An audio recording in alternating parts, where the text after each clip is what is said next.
Perhaps we need some outside universal threat to make us recognize this common bound. I occasionally think how quickly our differences worldwide would vanish if we were facing an alien threat from outside this world.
Good evening and welcome to Spaced Out Radio tonight. My name is Dave Scott. And yes, our main man Merl is here from Paranormal Road Trippers. We're going to talk about his top spooky stories of 2024 and so much more. I'm glad all of you are here, so make sure you start Merling it up in the chat room, people. Let's get it going. He needs some serious Merl time. Who's in the chat room tonight? Well, we have Race Fan in the gold medal position, SJ with a silver, Hippie Deidre with a bronze medal tonight. Robert Lamoth, Karen in the Woo Train, Frankie B, good to have you all here. Cake and a Cup, how you doing? Amy WC is here. Amy WC will be signing autographs after the show. Line up to the left of the studio if you don't mind. To the left of the studio. Ozzy, he's merling it up. Eternity Eternal, how you doing? And Panda on Fire is here. Panda on Fire, for the first time, will be signing autographs after the show as well. Line up to the right of the studio, if you don't mind. To the right of the studio. Little Timmy James. How you doing, buddy? Good to have you in the studio. Laura Lobbs, Cosmic Joe. Luscious Jules is merling it up. Kathy Evans, how are you? Look at Kathy sneaking in a quick merle right there. Good job, Kathy. All right. Cosmic Joe, thank you for kicking off the super chat tonight. It's a wonderful way to support what we do on this show on a nightly basis. So thank you very, very much. Scrolling on down there, Stephanie Kenny Blankenship and Bill Sardellis. How you doing? Commonwealth Andrew, good morning to you. Is it Jules' birthday today? Is it Luscious Jules' birthday today? Happy birthday to you. Happy birthday to you. Happy birthday, Luscious Jules. Happy birthday to you. And many more. All right, Dirty Filth has just jumped in. I guess he's doing a cartoon tonight. Pony Pong, how you doing? Gory Tiger. Lars Jansson is here. He's on the injured reserve, so he's not playing tonight, but he's from Stockholm, Sweden. That's okay. He's having a good year. Leafy Nebula, John Jackson. How you doing? And who else is next here? Doug Shelby is here. The Doug Shelby has arrived, which means we can officially start this show. Ethanol, how you doing? The lovely and talented Kira has returned. How are you, gorgeous? Hope you're having a wonderful, wonderful night. Merle is even merling himself because he's third person that way. Paramarv, how you doing? He's going to merle it up. Absolutely. Scott B, how you doing? Good to see you. Jeremy Jones, what's happening, buddy? Thanks for coming on in. And who else is next here? Al Garay over on Twitch. 800 pounds on the leg press tonight, 47 times. Yeah, he could barely walk, but he made it to tonight's show. That's right. That's dedication. Brown Dwarf, Lenda, how you doing? Digger Dog, Noble Patrick, thanks for coming on in. Marty Burback with the loudest Merle of the night right there. Resonate, how you doing? And who's next? Canna Chef Chris, good to see you. As we continue on with our roll call, Jay Truthseeker, Kimberly Burgess, how are you? Richard Minnick, thank you for that awesome super chat and merling it up. We really do appreciate your nightly love and support, my friend. Thank you. Operation Shutdown, good to see you. Good morning, Skip to my Lou. Road Flare, Canna Chef Chris, good to have you all here. SJ, and look at Canna Chef Chris merling it up right there. So is SJ. And scrolling on down and more. And Kurt M., how are you? And Balletium, my man, good to see you. All right, let's get the radio side going. Hello and welcome to the radio and podcast side of Spaced Out Radio tonight. My name is Dave Scott.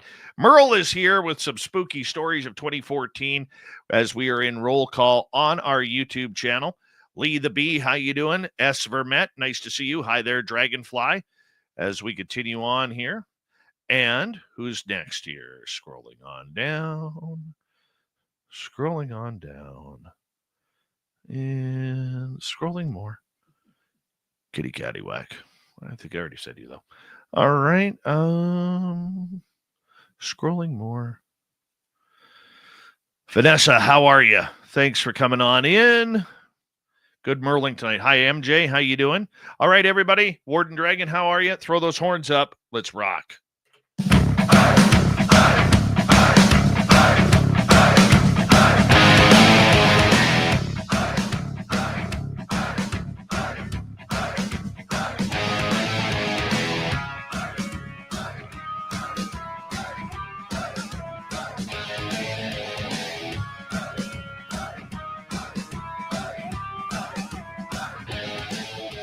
From the mountains of central British Columbia to you listening around the world, this, my friends, is Spaced Out Radio.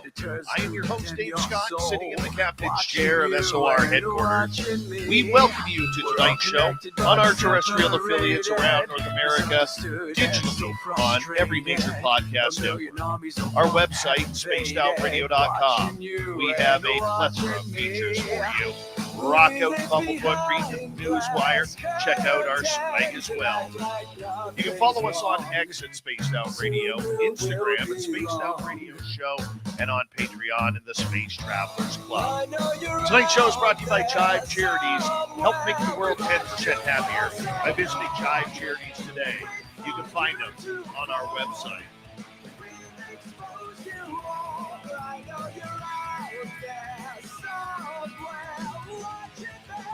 We got a great show of paranormal tonight. Our main man, Merl from the Paranormal Road Trippers, is here with a bunch of spooky stories for us.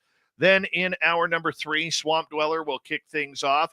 Follow that up by Little Timmy James and the UFO Report. Hard to believe this will be the final time of 2024 that we will have our good friend Merl from the Paranormal Road Trippers here on this show. We'll see him next in 2025, though. So there is that good news, as this segment always carries over, and I know you guys love it just as much as I do. Merl is a paranormal investigator with more than a decade of experience out of Vancouver, British Columbia.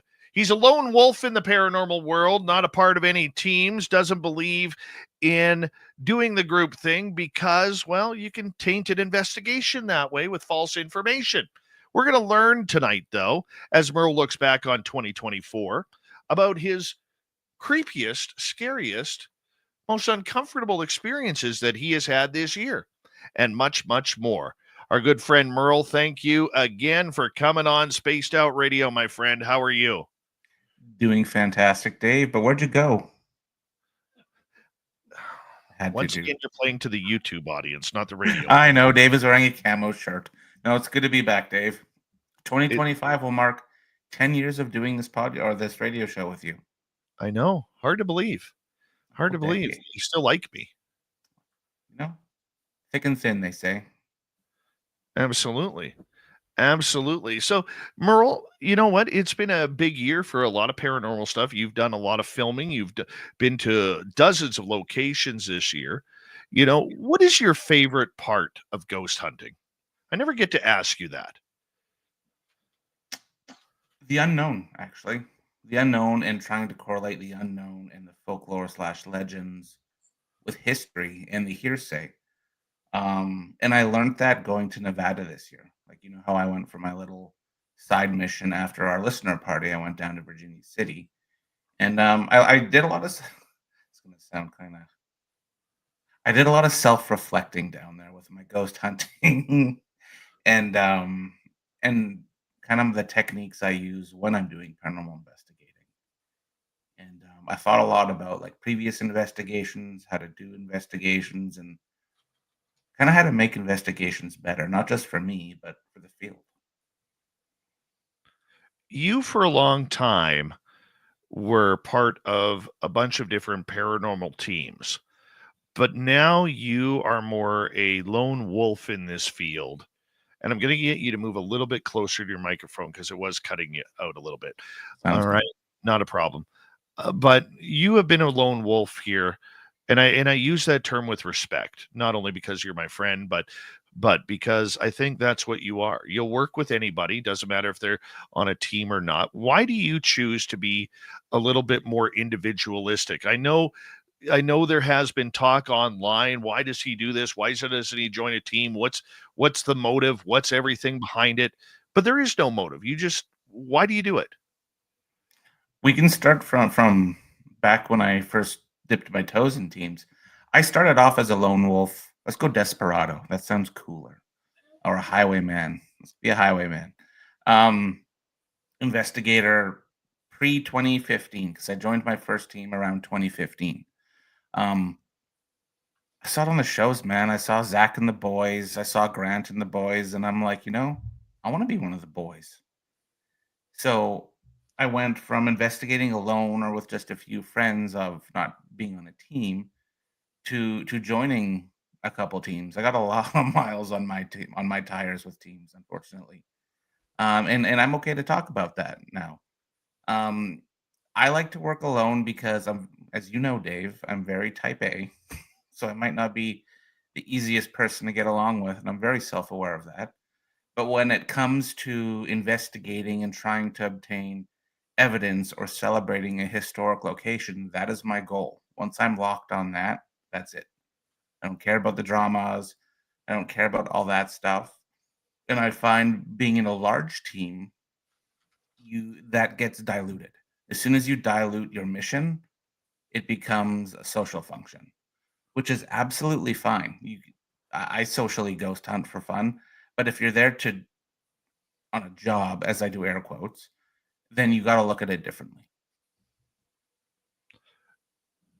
You've taken criticism for that I have. over the years.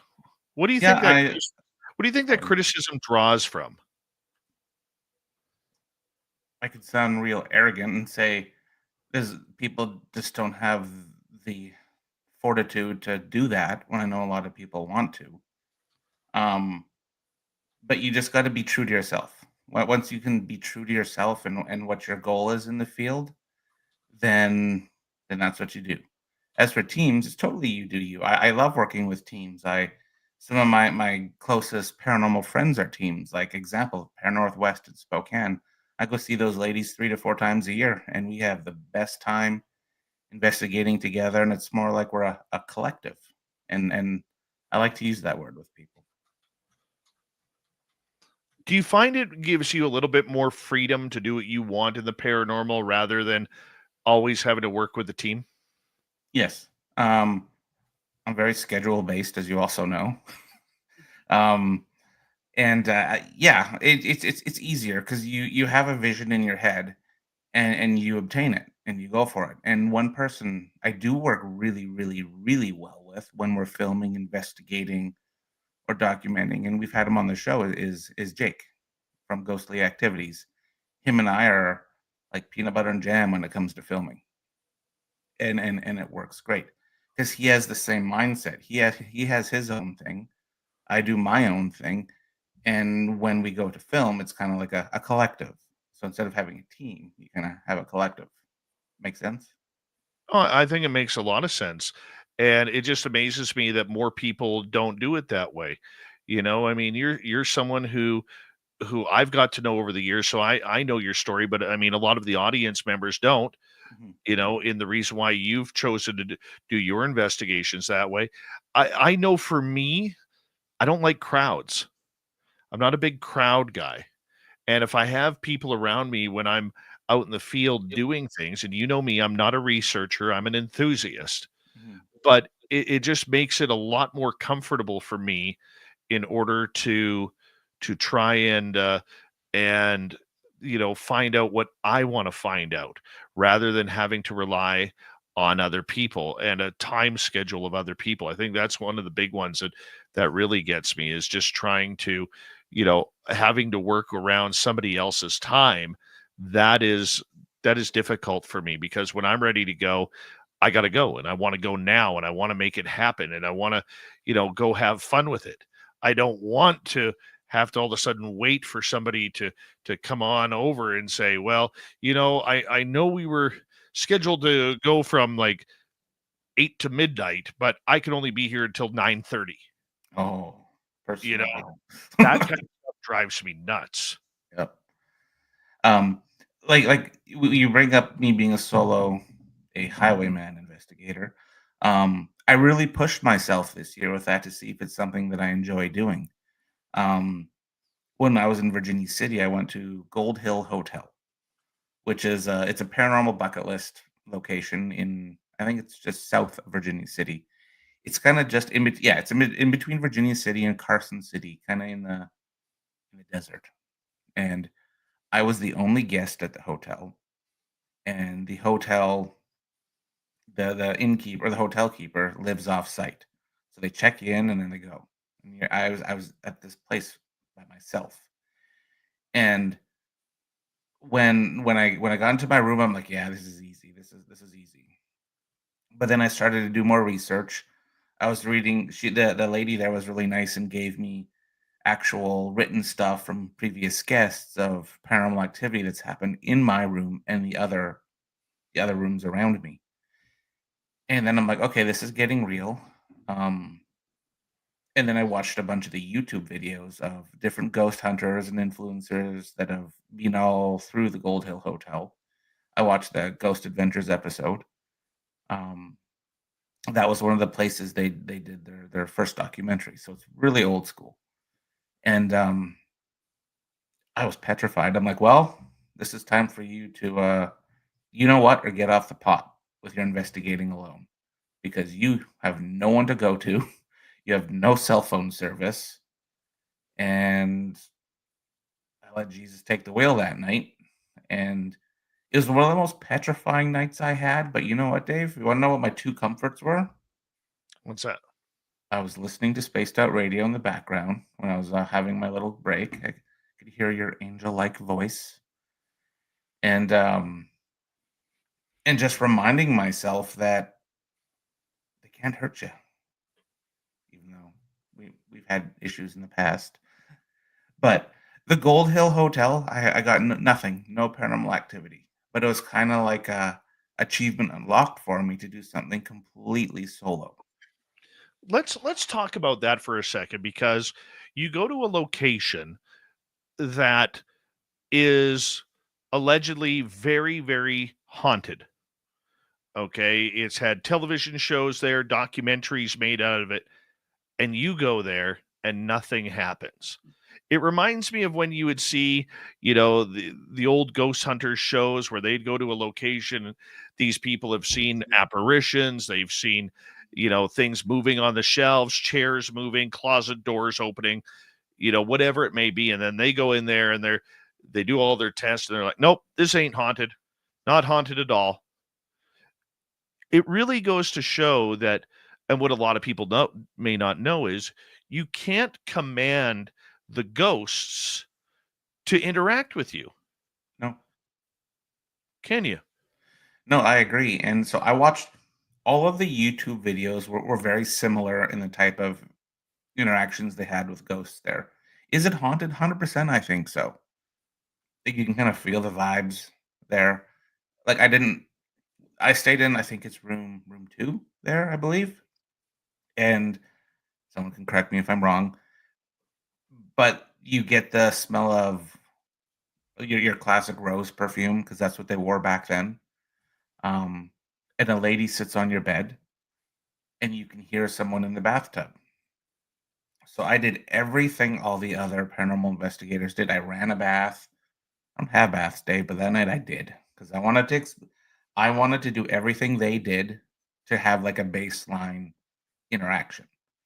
Um, I kept my door unlocked apprehensively in the middle of nowhere, Nevada, and I went down into the old saloon area. This place is from I think 1890s. It's old, and I'm by myself, and all the lights are out, and have my night vision camera, and all I can see is through my infrared, like the green light on my camera, and I'm like, man, if I see something, I don't know what I'll do.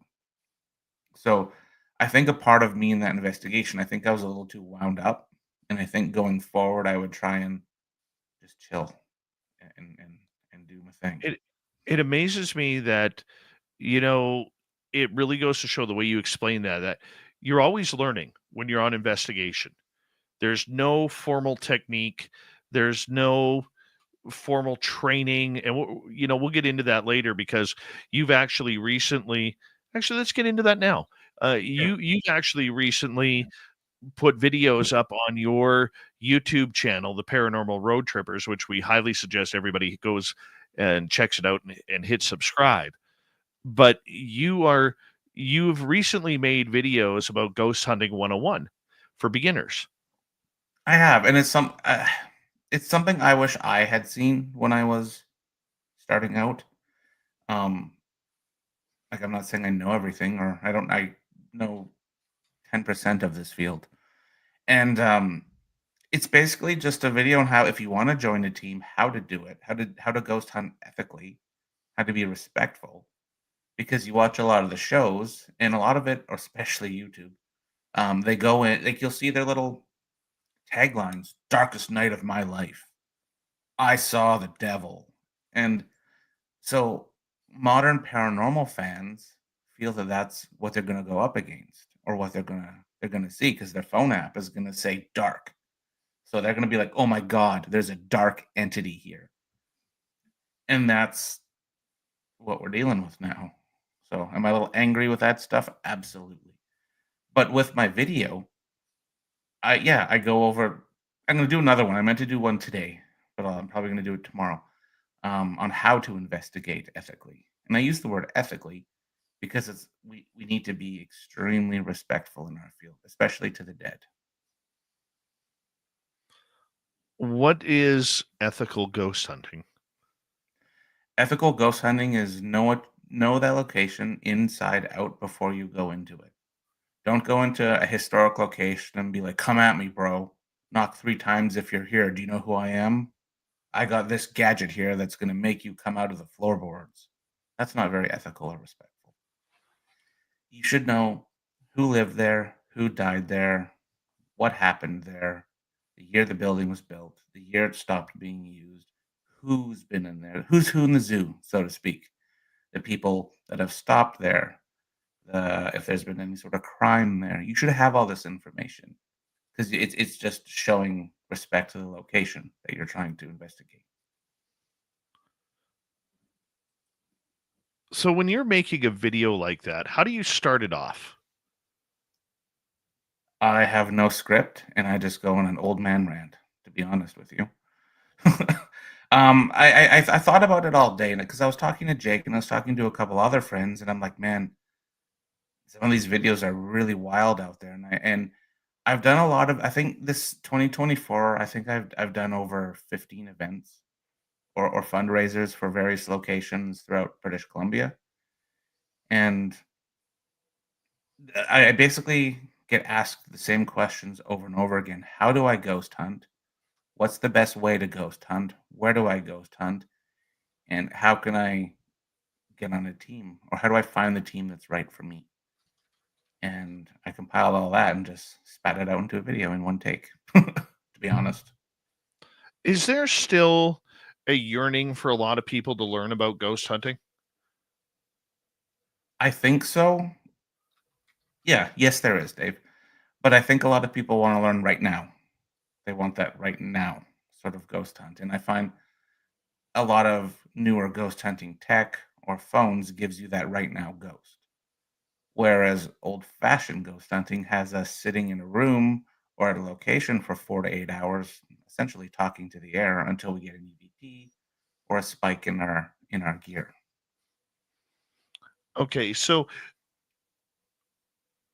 if you were to give our audience members your top couple of lessons on what to do in ghost hunting, we got about 4 minutes to go here. What would those bullet points be? Bullet point. Love it. So if you want to become a ghost hunter, it's easy. I would research the teams in your area. I would research the haunted locations in your area.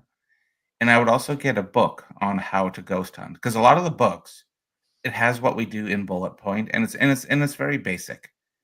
And I find that helps, because I still read books. I have a whole shelf over here of how to ghost hunt. And I would also see if I could go on a ride along, as I like to call it, with a team or a couple teams or a ghost hunter, and see if that's something you actually want to do. Biggest mistake rookie people make? Trespassing and lying. And what? Lying, embellishing evidence, because it's excitement versus actual evidence. Here I would have thought you would have said spending money. Well, you know what? That would be in the top 3. I agree. I've spent far too much money, I'll ever admit, on ghost hunting equipment. And it's trial and error. And you know what's funny? I still go to the same investigations with just an audio recorder, maybe a proximity sensor and a camera. And I sometimes don't even take any of my stuff out of my cases. Just travel light. Why is that? Because in my opinion, I think I know what works, but I've also been trying to cater to eras, meaning like I have an EMF detector candle. It's an actual candle, and I like to use that in older places, like from Victorian era or 1900s, because you bring a modern, cool-looking, expensive REM pod to an 1890s party. Do you really think they're gonna understand what that is versus a candle that'll do the same thing? And inside the candle, it has that same EMF detector that'll go on and off if you ask them to light it or blow it out. I already know your answer to this, but do you recommend people paying for ghost apps on their phone or their iPad? No, and people will be like, "Why not?"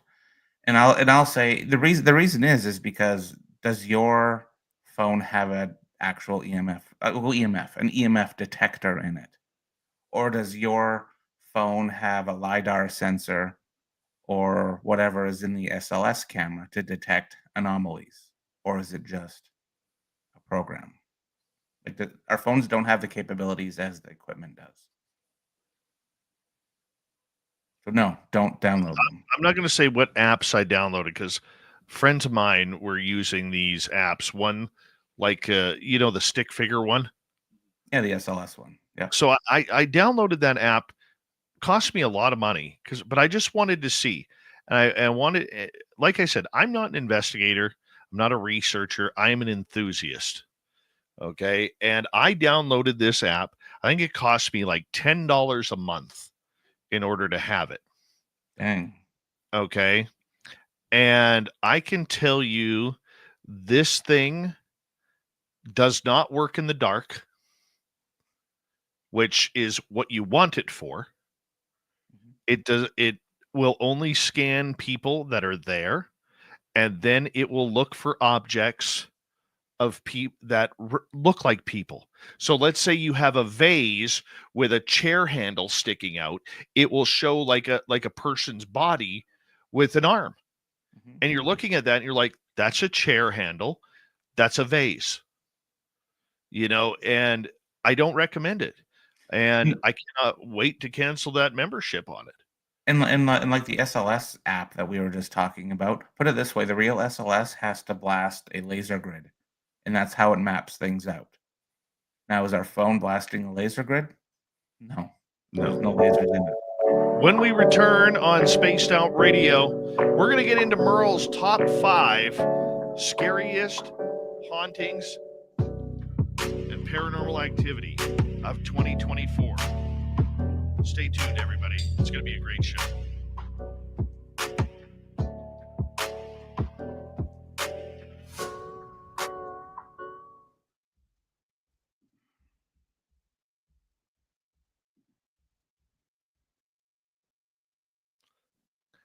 When you were moving your head, your audio is cutting out. Oh damn!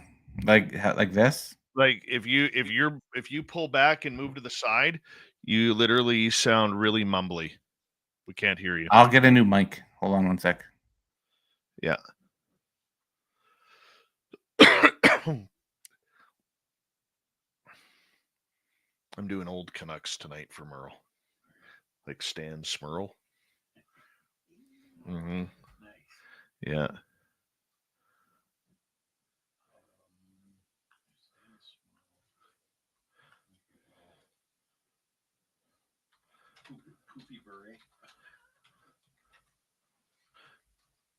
Pavel Merle.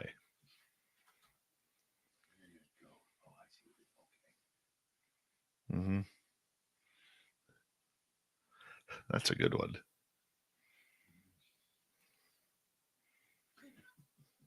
Uh-huh.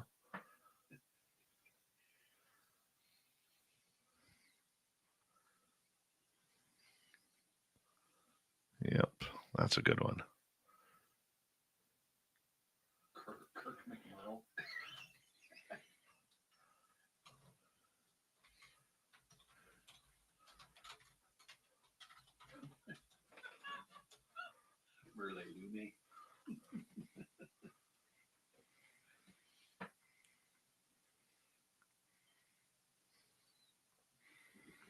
Mm-hmm. Rashid, how you doing?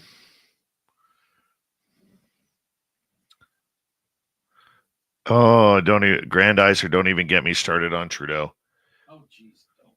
Jennifer Beveridge, how are you?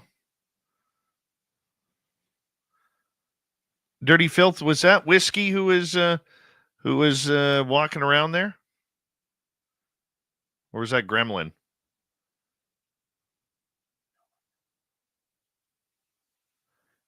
He doesn't even know.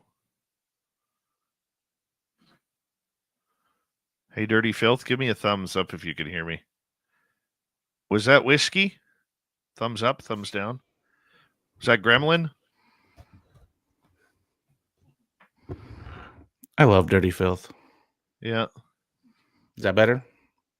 Yeah, much better. Yeah, Dirty Filth is going to come to Vegas. Aren't you, Dirty Filth? Come on, Filth. Only if you share an apple juice with him. I will share anything he wants with him if he comes He down. likes a good apple juice. Oh, that was Gargoyle. He's got like 17 cats. Lisa Smith, how are you? Yes, Jennifer, I was enjoying the snow today too. It was beautiful out today. It wasn't cold.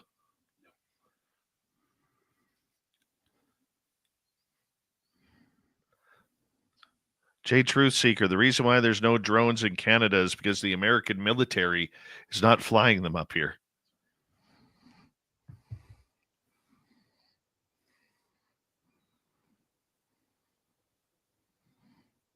What about drones? What do you think of the first name? Stan Smurl, number 12. Loved it. Uh-huh. I like this theme. I'll take that. Uh-huh. Dirty Filth says, I love you too, Merle. His headphones died, so he can't. Yeah.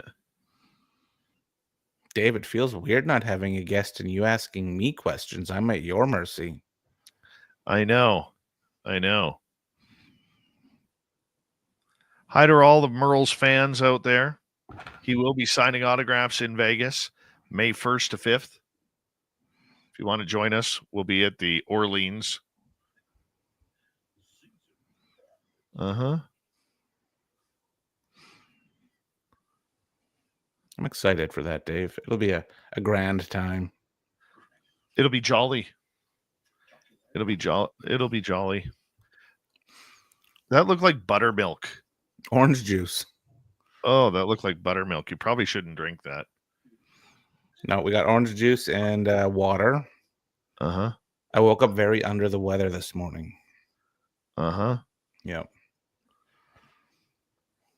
Filth looks like orange pico tea. Your orange pico tea. I love a good orange pico tea. Me too. Kason Lee, my resident cannibal. Apparently, he was eating me the other night. Okay. Uh-huh. I don't know why, but that's what he said. He was eating. All right, Merle. Thank you, Richard ×2, Joe, and Deb for the super chats. Here we go.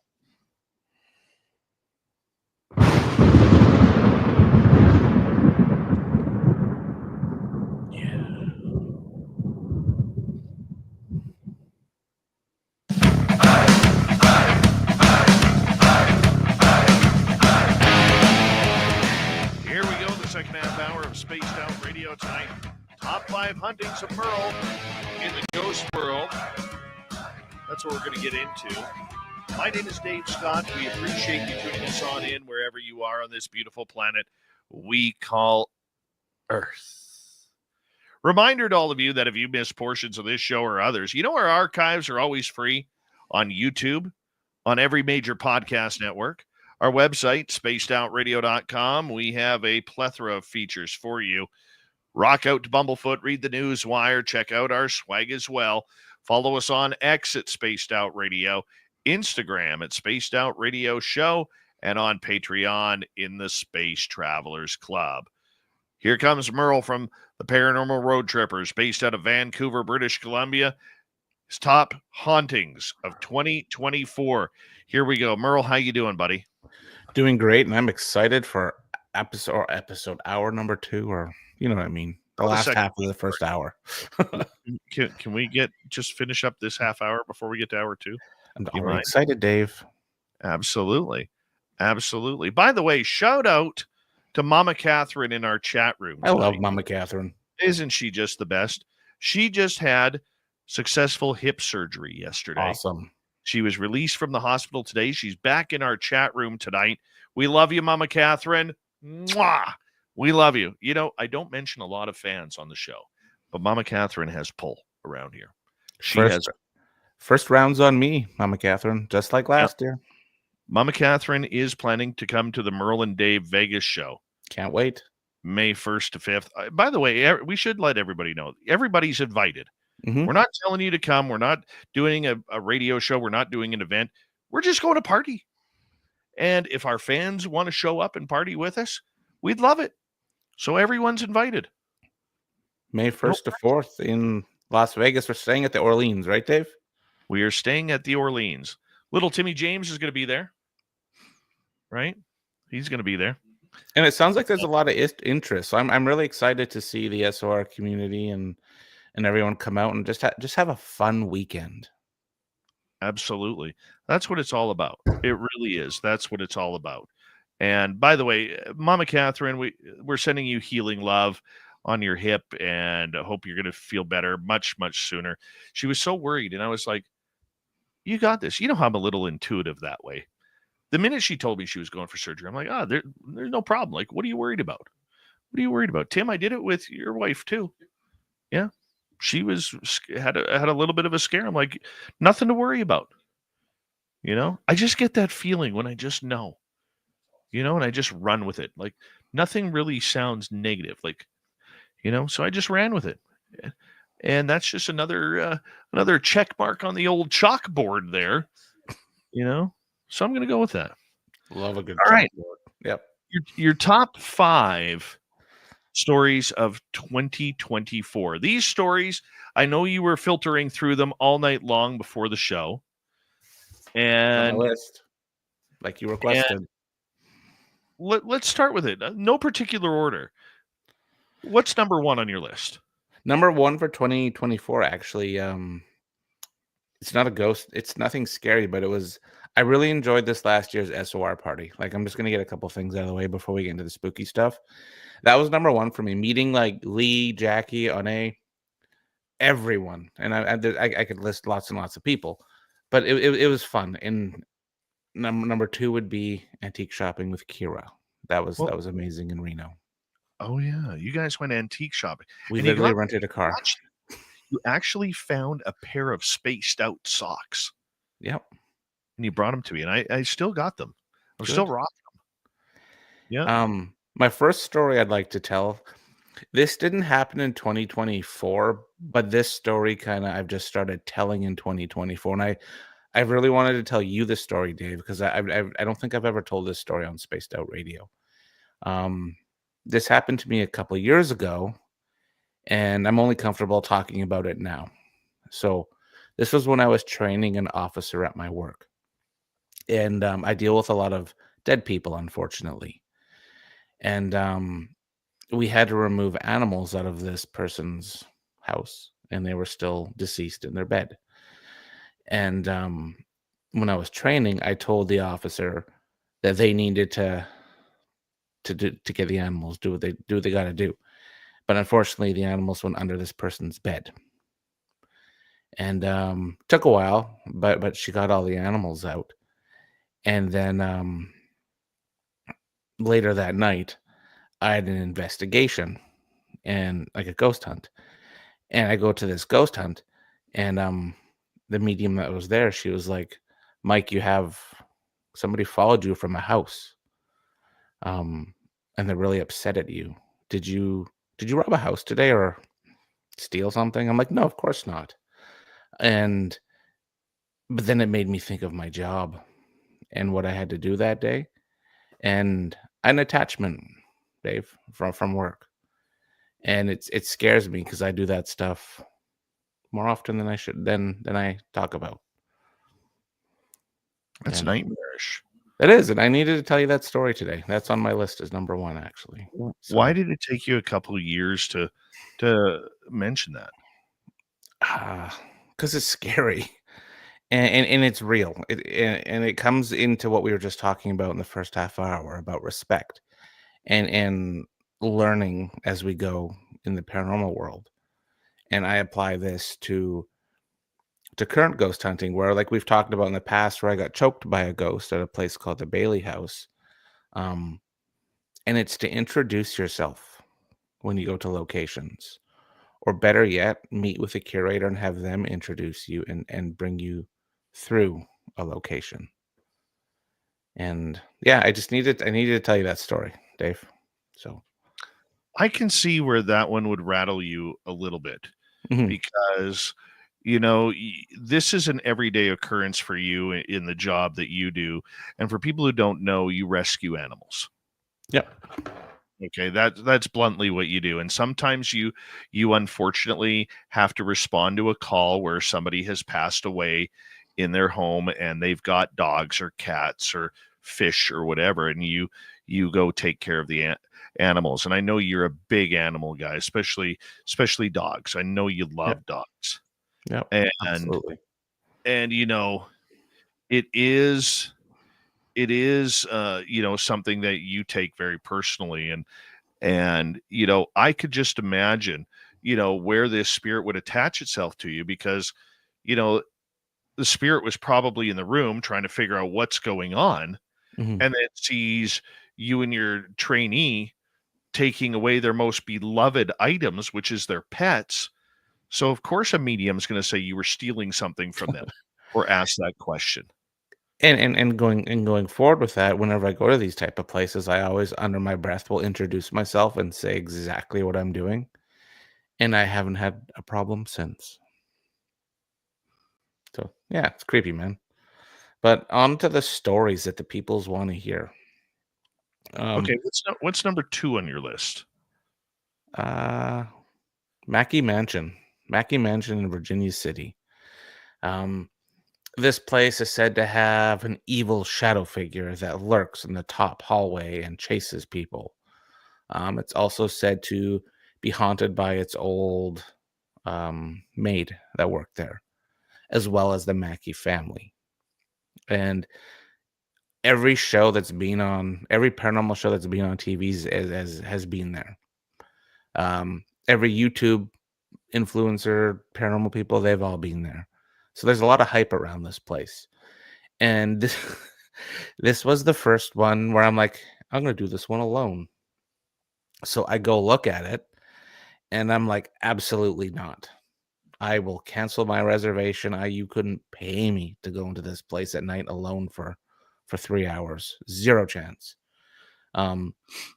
So coincidentally, I talked to one of our mutual friends, Brad, and I'm like, hey, Brad, what are you up to? And he came and filmed for me that night. He drove up. And if it wasn't for him, I wouldn't have been in there. And what was so scary about it, Dave, is this is probably one of the few locations where you could feel the spirits walking amongst you or among you and follow you and just watch to see what you're doing in their house. And for people who don't know what that experience is like or what that feels like, explain that. Go into depth on me. I can try. Picture yourself in a crowded room with people and take those people out, but keep their energy in it. Where you feel crowded or you feel like you can't move around quick enough, it feels the exact same. And it's really weird. It's kind of like a heavy feeling, or like, the feeling of you being watched or followed. We all have that intuition in our gut. And going into a location and having all of those senses just peaking, going off, it's scary and alarming.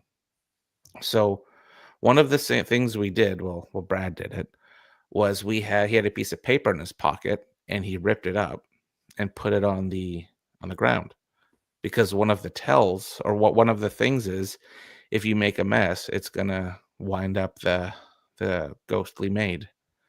So that's what he did. And I'm like, okay. And then not much was happening. But then when we went upstairs, it was dead quiet, where like your ears were ringing, like you just can't hear anything. And I've never been in such a location that is so still. But it sounds weird, like still but alive. And you're just waiting for something to come at you, or you feel like you're doing something wrong, which we weren't. Everything was legal, paid, insured. And we go into the main bedroom, and that little candle I talked about before, the EMF candle. I brought that out because none of our other equipment was working. Again, it's the era, 1890s, the 1920s. They ain't gonna know modern stuff. So I bring the candle out, and then I go, if the maid is here, can you blow out the candle? Boom, the candle blows out. And then I look at Brad and I'm like, oh God. And then it gets cold, really cold in this room.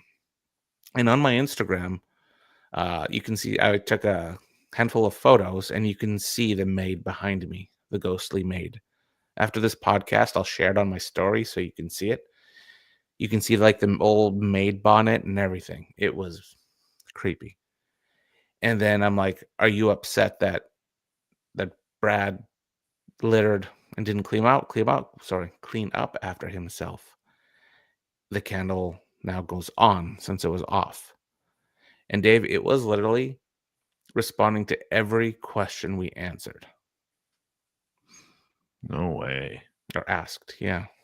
That was probably one of my scariest investigations, because I would have been screwed if the Vibe in Gold Hill Hotel was anything like that, because I had nowhere else to stay.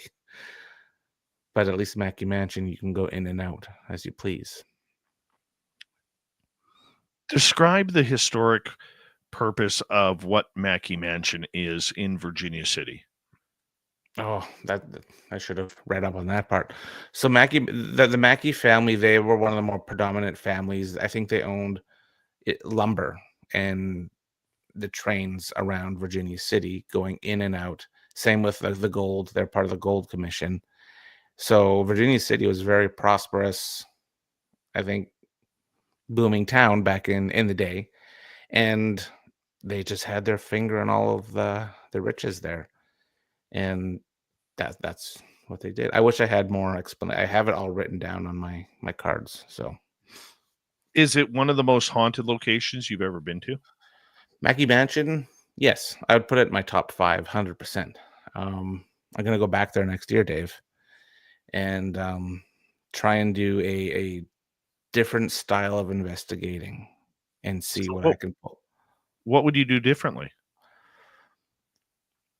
Maybe bring a medium, but I'd also want to try and communicate because Mackey Mansion was more on a whim when I was down there the first time. This time I want to go in prepared. I want like I said, I've already been starting on a card all of the information of the people that live there, died there, and all the ghostly interactions. And I want to go there armed, so to speak, with communication to talk to. But I'd really like to bring a medium there. And I think Anae will be making a guest appearance of this one, Dave. Oh, good. Yeah, another SOR alumni. Absolutely. I like One. She's awesome. Yeah. Absolutely awesome. What's number 3 on your list?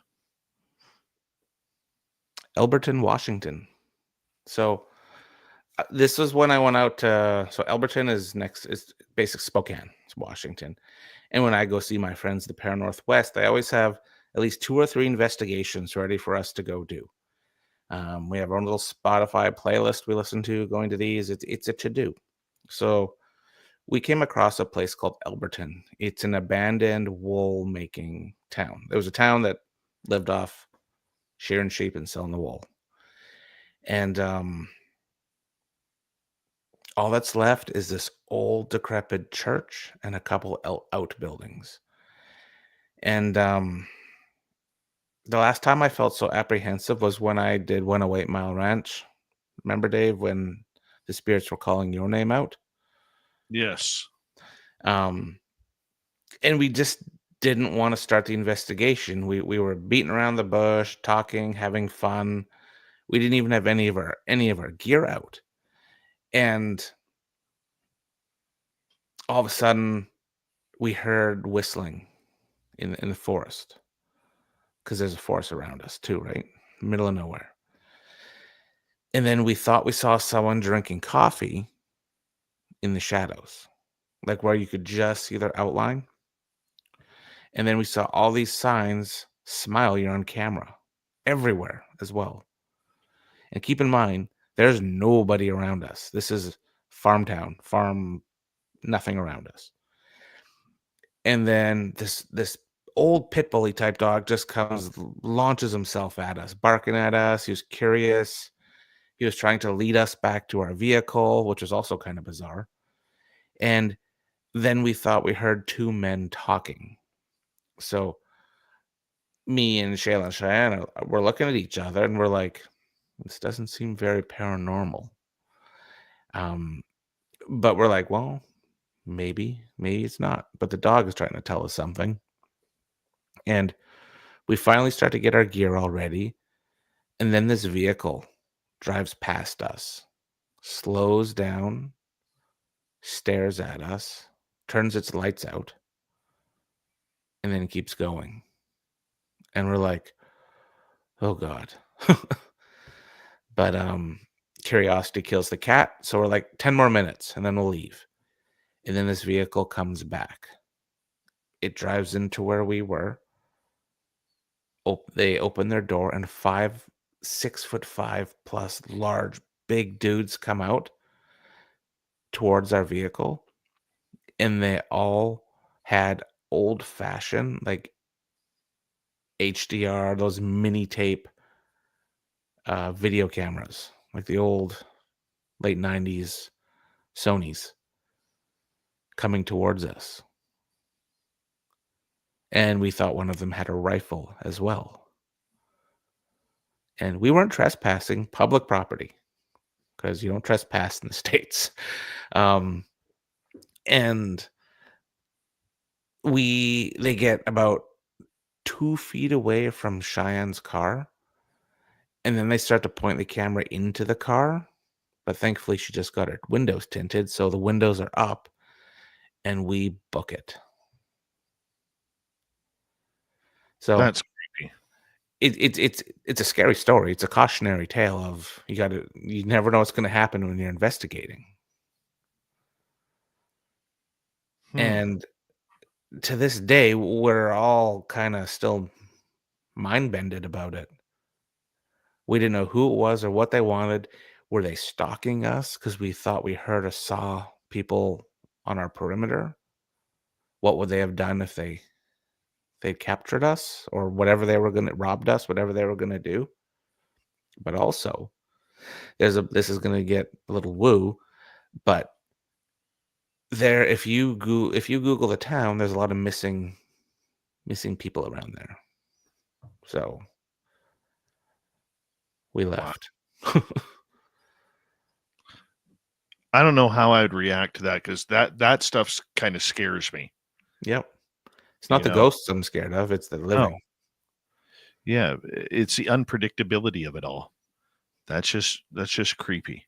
But then fast forward 4.5 months, we go back. Of course. Why not, right? You always got to go back. And this time was really neat, Dave. We actually got a handful of blips on our spirit box. We got some EVPs, and we actually investigated, and we got a lot of action on that candle. But once we started to hear people and whistling from our perimeter, like on the shadows, so to speak, we just left on our own accord. What do you do after that? Because you're probably kind of rattled. When I say we were in the middle of nowhere, we were in like farm town, USA. We drove for probably almost an hour and 45 to get home. So in between there, we're just drinking our drinks, having our snacks, and just kind of making jokes about the situation or just debriefing essentially about the situation.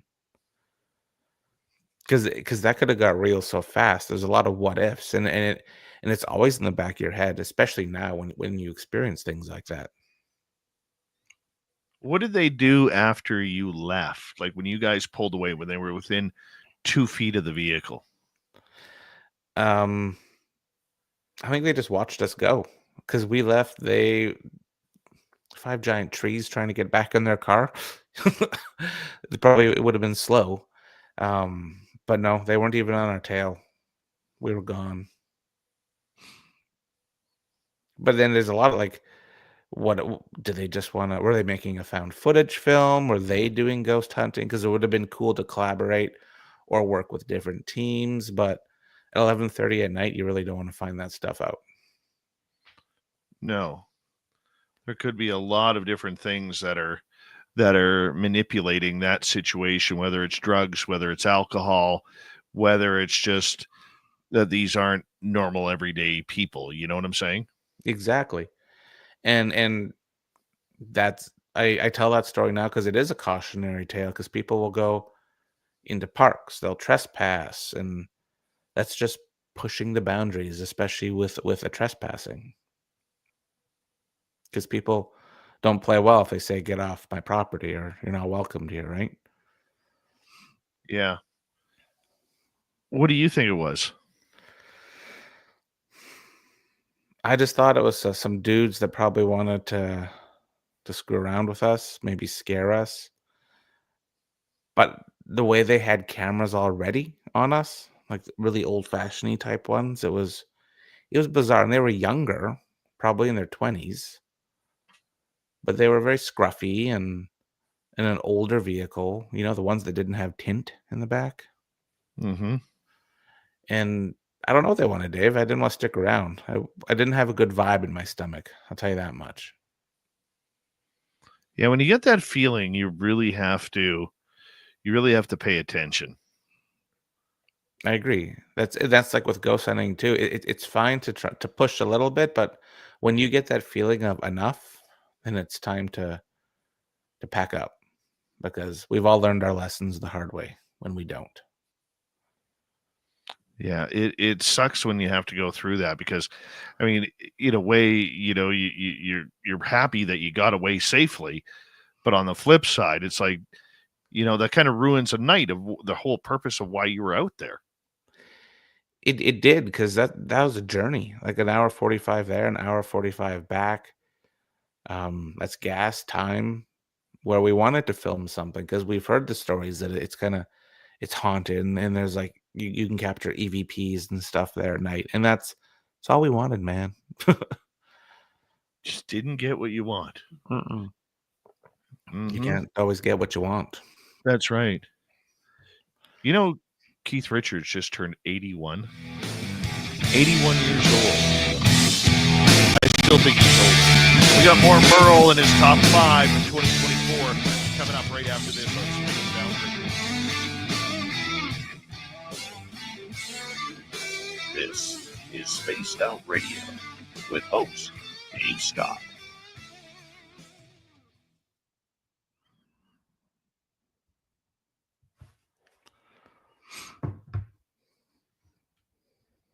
Yeah, you're good, Merle. Good times, Dave. Much better. Good. All right, we're going to turn things over to the dirty one, so that way we can look at his beautiful artwork there. Take it away, Dirty. Hi, Merle. Hi, Dave. How's it going, Merle? It's going great, Dirty. How are you? Oh, not bad. I love this drawing. Strong drawing. Yeah. I'm doing it for some pals at the local watering hole. Nice. This, I go there and I get super hot wings all the time, and chef guy's like, we're thinking about getting an in-house hot sauce, like special one that I'll make. I'm like, well, if you need a guinea pig. So, Do you know what they should call their special hot sauce? Dirty filth. I don't know. Yeah, they should. Because I used to just go there and I'd bring my own. My friend made me some Reaper powders from Reaper peppers, obviously. And I was bringing those for the longest time. He's like, I can make something really spicy for you. All right. So first he just bought some of that liquid stupid stuff. He's like, well, there's no flavor. So we kind of kept modifying his recipe, I guess. And here we Dang. go. I'm a hot And sauce it's- connoisseur. I make my own. Really? Yeah, I'll make you some. Every Cool. year. I'll, Yeah, it's I've always liked hot stuff. My friend gave me a whole bunch of pickled Komodo dragon peppers, she called them. Oh, damn. I've never heard of them, but they're pretty spicy. Good. Do you ever watch that gotta be- show? Sorry. Oh, go ahead. Well, I was gonna say it's got to have flavor. Can't just be melt your face off. I agree. If it has flavor, I can take the heat. But if straight heat it's not fun. I bet you Mrs. Phil's just shaking her head right now. So I eat all this hot stuff, and then my nose is running, my forehead's sweaty, and I'm crying. And I'm like, But it oh, hurts I'm burning. She goes, yeah, well, you do it yourself. As they go back for more. There's that show on YouTube where they eat chicken wings and do interviews. Oh, I've seen some people. I watched one with Stone Cold Steve Austin. I had to watch that. That was pretty cool. I've tried that atomic sauce before. It's horrible. I tried the last dab of theirs. My pal from work, who coincidentally comes over and rolls dice on the weekends, he bought some of that to work and gave it a shot on some tacos. It was pretty good, but Good. I think I kind of cap out at like ghost pepper is probably my favorite. Yeah, It's got just enough burn, and you can eat more than 10 wings or so without just dying completely. And See, I like habanero, like a nice sweet habanero. yeah, I got this Jamaican. The company's called Grace, and they make a pretty good habanero. Nice. Well, you could probably get that because you live in Canada. Yeah, absolutely. Let's go to like the superstore, go to the aisle where they got all the Jamaican stuff. What's it I called? like that one. It's just the brand is called Grace. It's habanero hot sauce. It's really good. Okay. It's not super death and nuke. And anyways, yeah, here we are talking about hot sauces. But it's Julie's birthday. We got to say happy birthday, Julie. Happy birthday, lovely Jules. Wonder what Dave's gonna. This is weirding me out. We have no guest. It's been 15 years here with a guest. Now he's got me on the hot seat. Look at that. Flood the Hold on, let chat me- room with questions. There you go. Tonight's your night to ask Merl questions. Oh, and by the way, Merle, yes, I do like apple juice. Now, you know what? I'll split apple juice with you. No problem. Love If it gets apple you to juice. Vegas, I'll buy you your own apple juice. Let's walk around with a cart of different types of apple juices. Absolutely. Likes a good apple. And we'll be called the Juice Boys. Oh, that sounds like a band. It does. Here All comes the right. Juice Boys. Speaking of, Let's say hello to Philip Blair for coming on in. Who else do we have here? And who else came in? Awesome. Jazz Ramblings, good to have you here. River Dog, what's happening? Oh, little Marky Spender. there he is. He wants a signed Merle shirt. We don't have any Merle shirts. We got 2 Merle shirts on the store. Not authorized. Authentic. Authentics. Oh, Okay, have a good night, gentlemen. No. Snacks for the cats. all right. We'll let that go, Dirty Filth. Thank you to Richard Times 2, Cosmic Joe, and Deborah Rooney for the super chats. We really do appreciate the love and support.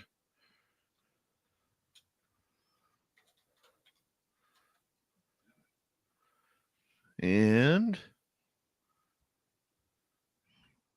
Baywatcher, how you doing? Fapparino, good to have you here. Don't forget you can get your Christmas shopping done at our Spaced Out Radio store. Why? We do not have ugly swag, people. No ugly swag. You can wear our stuff, including your Merle t-shirts. You can wear them happily. They're little Marky Spender approved. Here we go.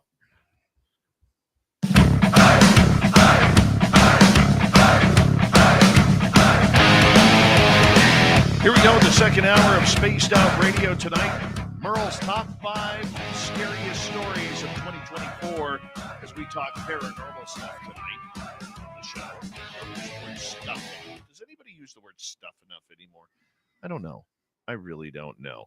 Hello to everyone listening in on our terrestrial affiliates around North America, digitally on every major podcast network. My name is Dave Scott, by the way. If you're missing and wondering who this guy talking to you is, it's me, Dave Scott. Yeah. Our website, spacedoutradio.com, we have a plethora of features for you. Rock out to Bumblefoot, read the news wire, check out our swag as well. Follow us on X at Spaced Out Radio, Instagram at Spaced Out Radio Show, and on Patreon in the Space Travelers Club. The Desert Clam has set the password for tonight in the SOR Space Travelers Club. Ubiquarian. Ubiquarian is your password. Use it wisely, Space Travelers, as the Clam sets the password each and every night right here on Spaced Out Radio. Our main paranormal man, Merle, is here giving us his top 5 scariest stories of 2024. You'll have to hit rewind if you want to listen to the first 3 as we continue on with Merle tonight. He's based out of Vancouver, British Columbia. His team, he's a lone wolf called the Paranormal Road Trippers, even though his name is plural. Merle, how you doing? Doing great. And I appreciate the Hour 2 name as well. We're number 19, Marcus Yes. Naslin. Yes. Merle's a big-time Canucks fan. Yep. So we're going old school Canucks tonight. Love Old it. school Canucks. What's number 4 on your list? Barkerville. You and I, we've talked about, this is that one where I just flew by you and didn't call you. That one. All right. So explain to people where Barkerville is. So I live in Vancouver. I live in a place called Surrey. So 10 minutes from the United States north. Dave lives 5.5 hours north of me. And then you go another 4 hours north and you're in a town called Barkerville. Barkerville was the biggest gold rush town on the west coast. Everybody from the States, the UK, Australia, China, India, Canada, all went to Barkerville to get rich. Mine for gold, pan for gold, do what they got to do there. And with a mining town, there comes lots of accidents, death. The frontier lifestyle, no one had a long life. They lived to be maybe 30, 40 years old. Life was hard. Winters were long. And this is Canada's biggest living interpretive town, historical town in all of Canada. So it was a blessing and a treat to be able to go investigate it for 3 full nights and have full access. And What happened there? pardon? What happened there? So this week we went up with a story. So one of the figure or a group that lived in Barkerville were called the Chikun Tong. So the Chikun Tong were essentially is the Chinese Freemasonry. So it's a fraternity essentially. And what they would do is when their workers from China would come over to Canada or the US, they would link up with other Chikun Tong and they would be set up with a job, food, starter money, a place to stay until they were stable.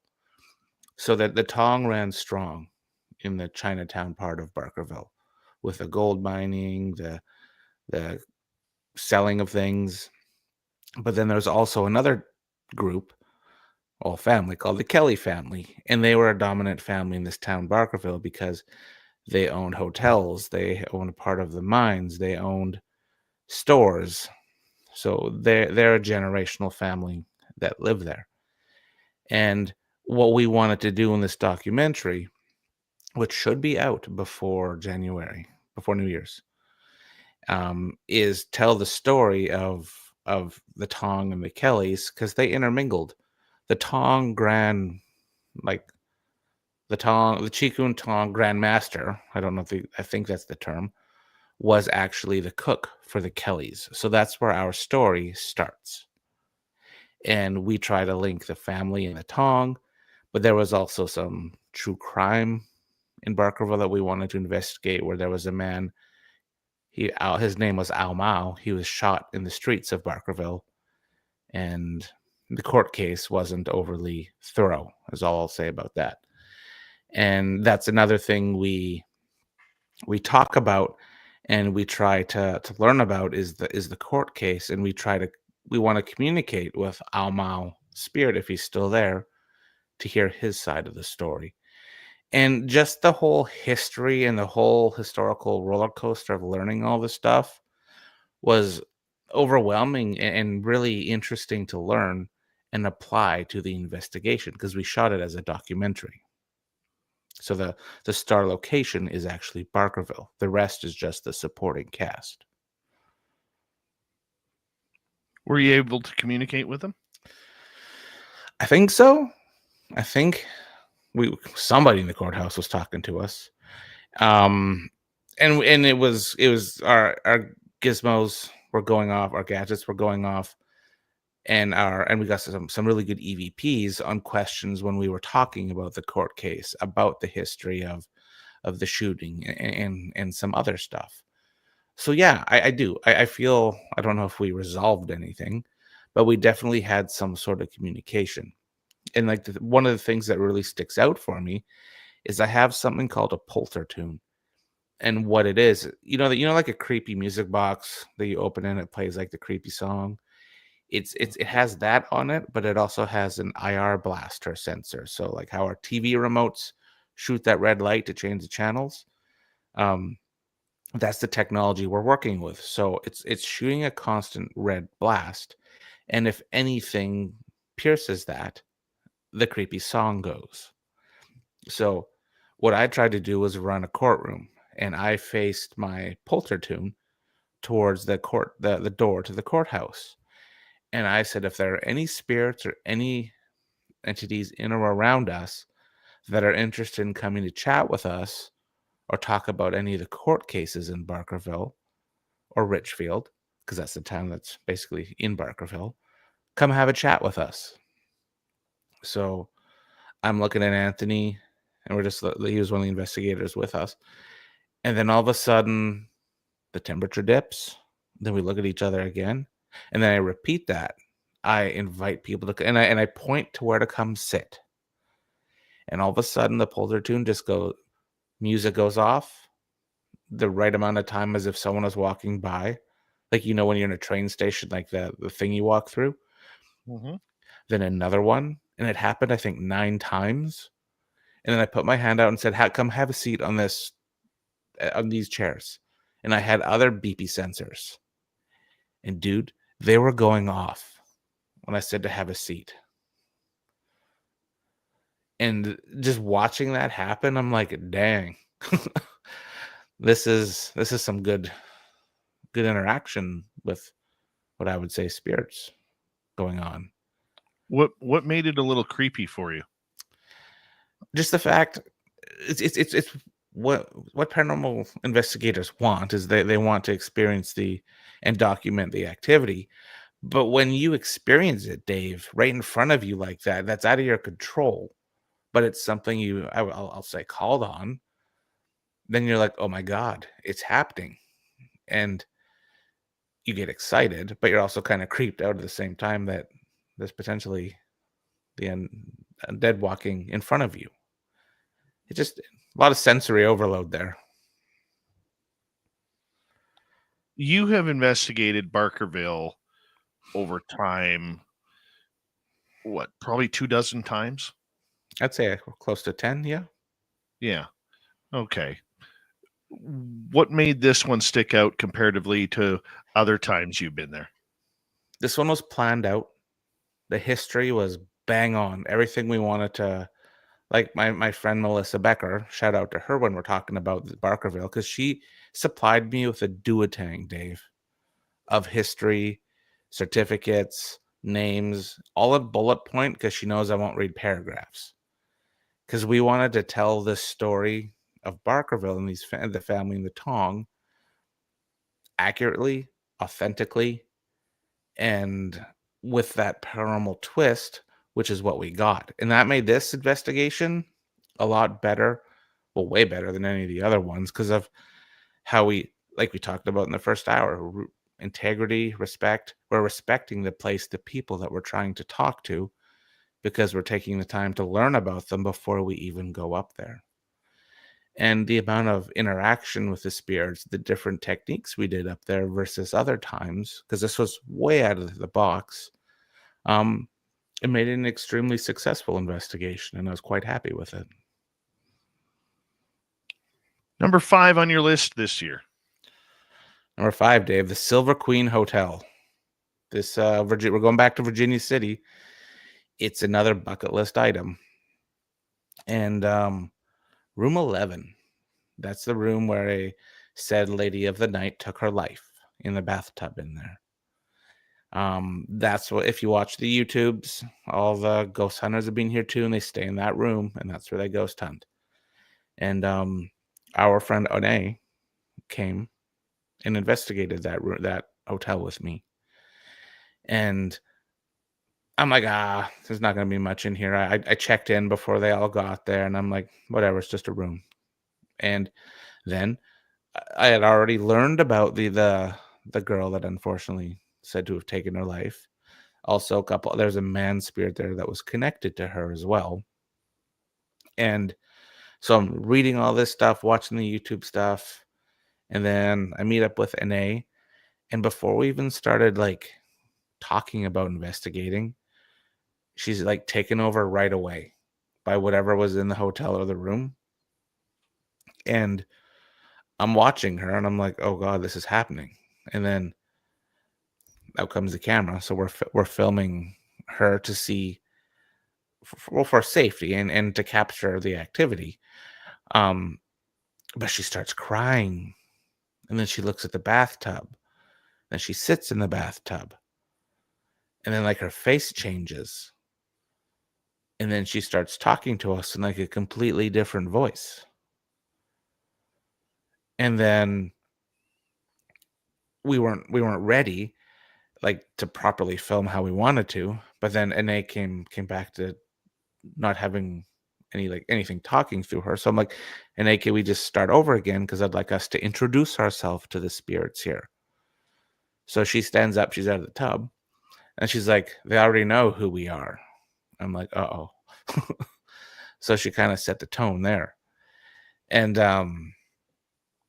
then she's almost falling over because the spirits are the one that she thought it was the female was trying to go inside her again and talk through her. And I guess she got into her, and they let all this happen. Then again, Anae's face changed. She's just staring like right through me, and like her eyes are like fully dilated. And then she starts crying again. She talks about and then she just starts telling all these stories about the room. And then she changed again. Dave, she got so angry. In my video I made, you can you can hear that I'm being calm because I'm terrified. And the spirit didn't like me being in the room. This is a male spirit now talking through her. And this was kind of like the protector of the lady of the night in that hotel. And he didn't like me because I thought I was in there to do funny business, but I wasn't. And then he was saying how there's some sort of newspaper article hidden in the room from back in the day. But upon a light search, we couldn't find it. And that would give us some sort of more clue as to what happened there. And then I thought, well, I say he, but Anae, I thought was going to take a swing at me because he was so angry I was in the room. But then we offered the spirit. Brad had a little bottle of Crown Royal and a little bottle of Hennessy. And I offered the whiskey to the spirit that was in Anae. And that seemed to be a good enough peace offering because we got to start speaking to the female spirit again. And just watching Anae's faces change, her voices change, her expressions, her mood change, all in the span of like half an hour was like the scariest roller coaster I've ever been on. No kidding. No kidding. So that's number one. That was terrifying. And now I'm going to go into Mackey Mansion with Anae. Whew. It's going to be scary. Out of everything that you experienced there in that room with the bathtub, were you surprised that Anae was able to pick that up right away and even started channeling the person in there?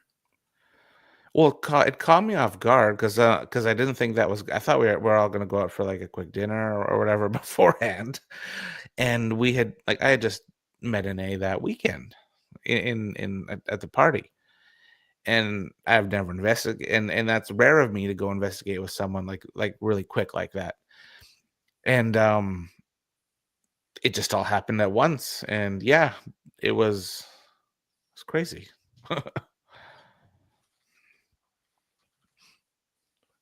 All right, there's your top 5. Yeah. But I know you got more written down. Out of everything that scared you this year, spooked you out, creeped you out,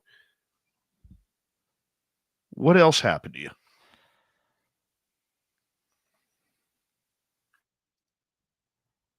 I don't know, not much, Dave. We worked on some stuff up in your neck of the woods, which I've actually been working on the computer today, to be honest. We did some big footing, and that would be a big thing we did this year that I really enjoyed, and the footage looks great.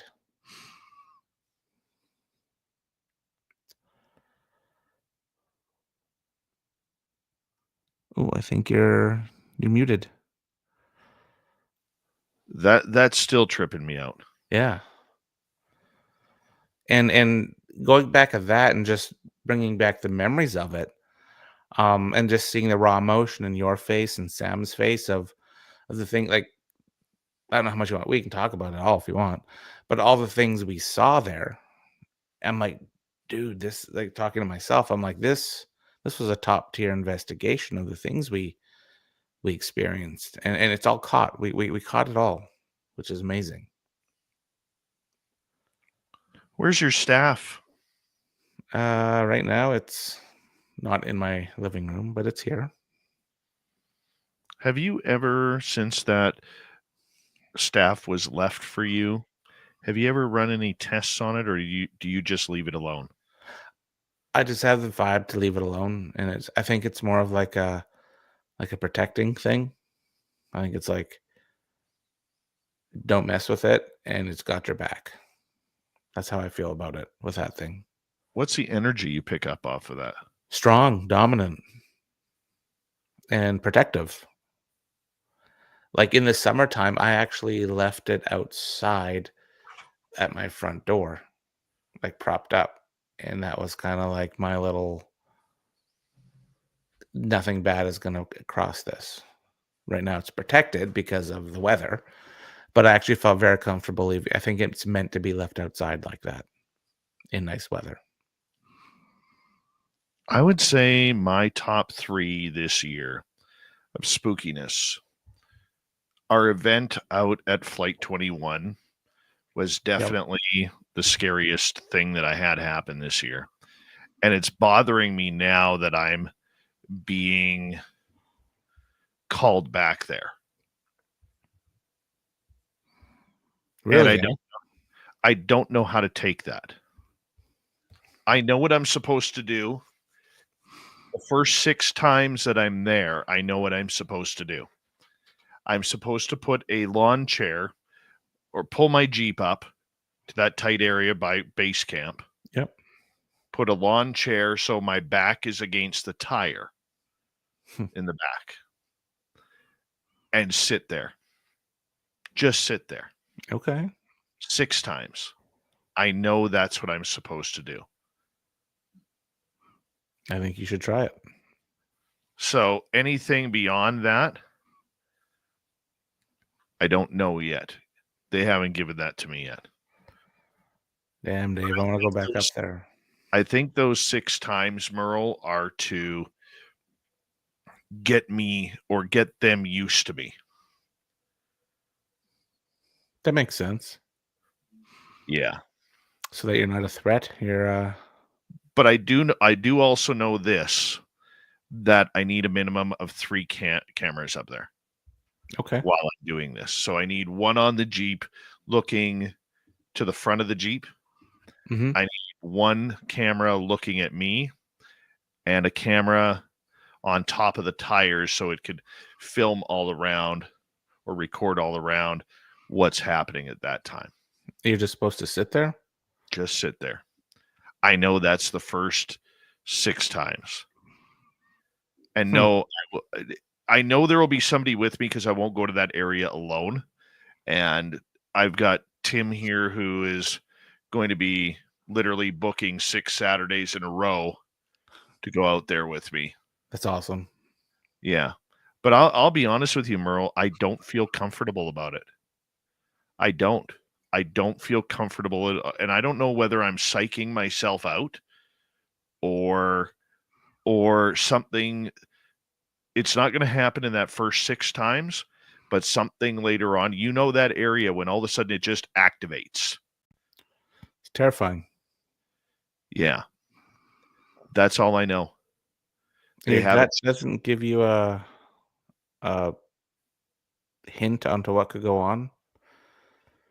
Because that really interests me. I do know this. I know that you and Samantha are supposed to be included on this. Mm-hmm. I know Tim is supposed to be included on this. I know little Marky Spender is supposed to be included on this. And I know that Lee Strauss is supposed to be included on this. I know that sounds like a lot of people, but it wants a tight group. It doesn't want a giant group of us. Like 2 or 3 are okay, but nothing more than that.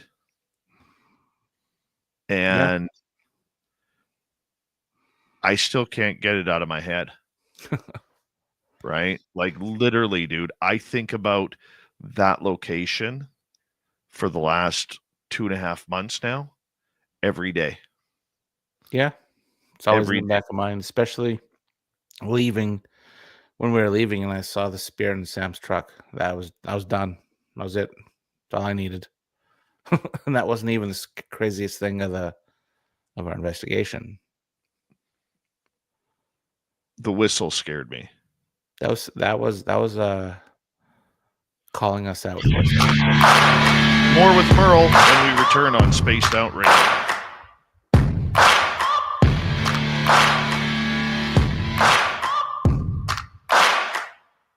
You're listening to Spaced Out Radio with your host, Dave Scott.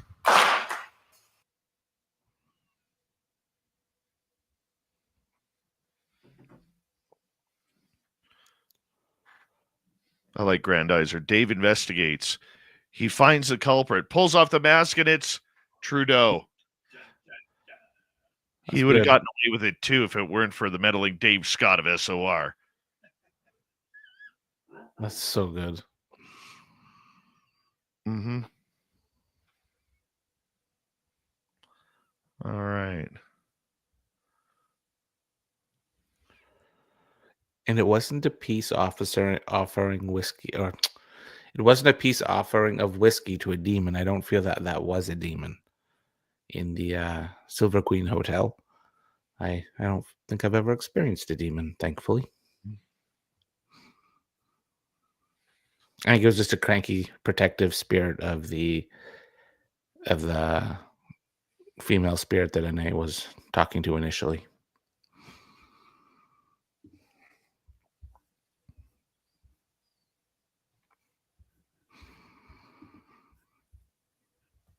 Number one was not Flight 21, Little Marquis Spender.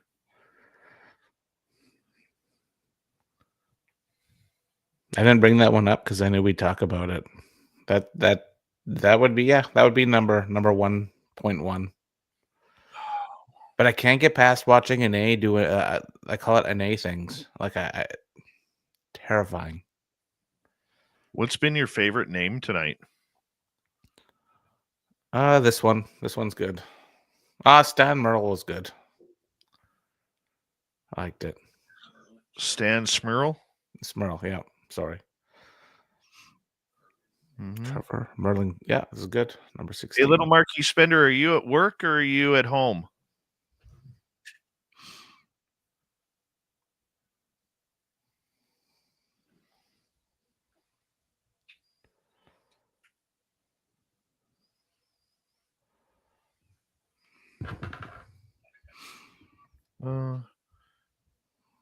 He might be working.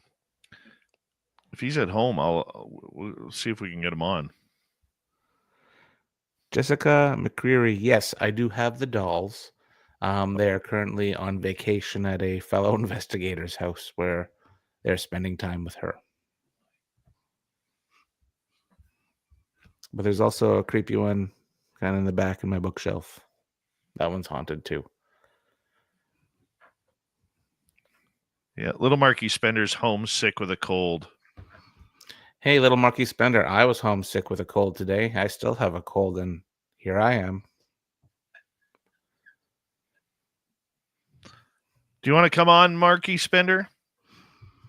We'll talk about Flight 21.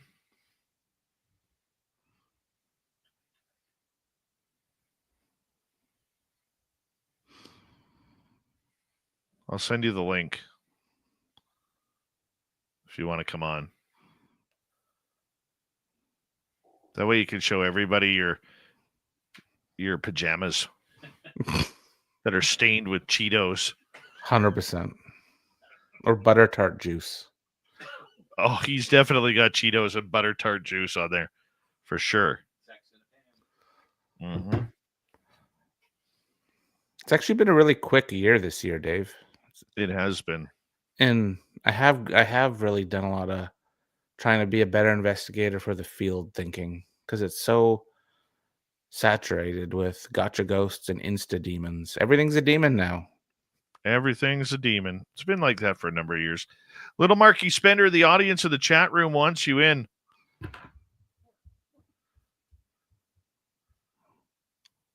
Put the Cheetos down.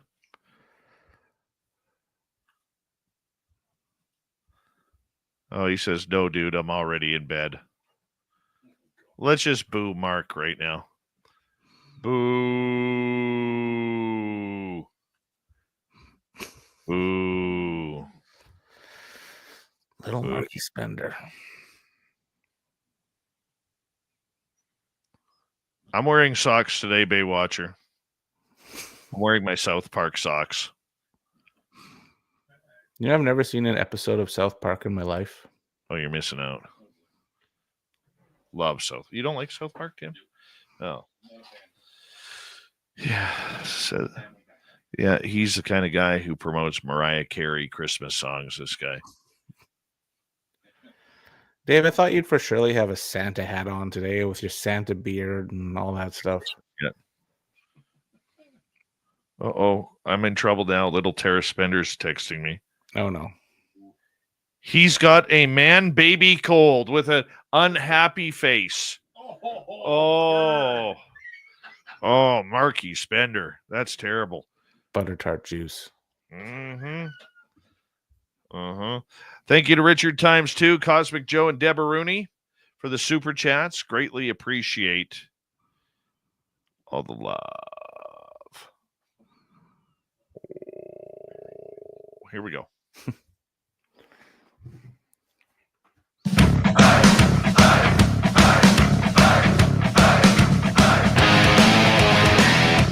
Here we go at the second half of Spaced Out Radio tonight. Good to have you with us. My name is Dave Scott. This is the Paranormal Road Trippers, Merl with us. We're talking paranormal all night long in a year in review. Reminder to all of you that if you missed portions of this show or others, you can always check out our free archives on YouTube or on any major podcast network. Our website, spacedoutradio.com. We have a plethora of features for you. Rock out to Bumblefoot, read the news wire, check out our swag as well. Follow us on X at Spaced Out Radio, Instagram at Spaced Out Radio Show, and on Patreon in the Space Travelers Club. We got Merl from the Paranormal Road Trippers out of Vancouver, British Columbia, till the top of the hour, as we are just hanging on out, talking some ghost stories. And, of course, the highlight for Merl and me together was an infamous place called Flight 21, where in 1965, a plane crash happened here in British Columbia, killing 52 people. But the problem isn't the plane crash. It's the ghosts that haunt the plane crash. It's the Sasquatch that guard the plane crash. And then there's those damn aliens, Merle. Dave, there is a plethora of paranormal activity there. Yes. Nice use of the word plethora, by the way. How do you use it? Yeah, absolutely. Merle, going back to that weekend where the first 2 nights we got nothing, like we were struggling. Yep. And we were all starting to get frustrated. Do you think that was part of the phenomenon's plan? Or do you think that they were just granting us access? I think it was the assessing us plan. I think they were seeing what our intent was. I think they were monitoring our habits, our sleeping habits, because our camera guy was up all night doing camera guy things, and someone who doesn't drink Monsters drank a whole box of them in 2 hours. So when I joke about that, but I feel they were watching us around the clock. Basically, we were, I don't want to call us prey, but we were prey. Watching when we go to the washroom. Where do we go to the washroom? What are we eating? When do we eat? And I think the last night and day up there is when they're like, okay, now it's our turn to show you what we do up here. And I don't think we were ready for it. We weren't. We weren't ready for whatever happened up there, because I still rack my brain about, I saw ghosts, but we also saw Bigfoot footsteps. What is happening? And then I worry. I'm like, there's so much different types of activity going on. Is that even possible? That's when the analytical part in me takes over. And then with the evidence basically smacking us in the face, because we have prints. We have, like on film. And with the ghosts and you guys seeing things in the sky, it all happened. It was real. And yes, I guess in closing, you can have multiple wheels rolling at the same time. It's crazy. Madness. There's not many places that you can investigate where the trifecta of the phenomena, paranormal, UFOs, and cryptids, gather in one place. No, it's weird. And Tim and I were talking about this. One of the things that creeps me out about Flight 21, you can go anywhere in the forest and you'll hear birds. Yes. And yet at Flight 21, you never hear birds chirping. No. You hear this. What you hear is silence. Silence is deafening up there. It almost makes you get lost. You get lost in the silence because you can't hone in on where did you hear that bird or that last crack or whatever noises, because there is nothing. Just multiple paths that look the exact same. High strangeness area, Dave. Would you call it that? Yeah, I mean, you do hear the chipmunks and the squirrels, which are nature's security alarm. Mm-hmm. People who don't know, if you're ever in the forest and you see a squirrel or a chipmunk, they're going to let every other animal or creature in that forest know that you are there. Mm-hmm. And that's why nobody ever harms the squirrels or the chipmunks. Right? Yeah. So, that's one of the things that just bothers me about that. Like, I hate to use the punny term. It's a dead zone. Yeah. It's exactly what it is, especially with that silence, and you almost lose track of time as well in there. Like you're not having time loss, but you're so focused and distracted by everything else. It's borderline overwhelming. I feel that way there. What kind of experiments would you like to do there? That's a tough question because I've thought about that. I would like to do a controlled solo investigation. When I say controlled solo, I mean maybe have an investigator at base, like where we had our base camp, or even in the bush, and be by him or herself, and have the rest of the team a chunk of distance away, do monitoring the interactions. So you are alone per se, but we can see, like I could see you, Dave, on camera remotely.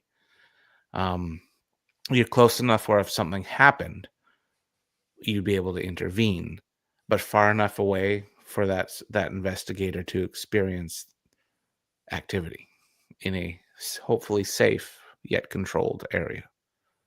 Because I say that, and I know you and I butted heads about that the first time we were up there really hard, because I'm more of, I'm going to push, I'm going to press it.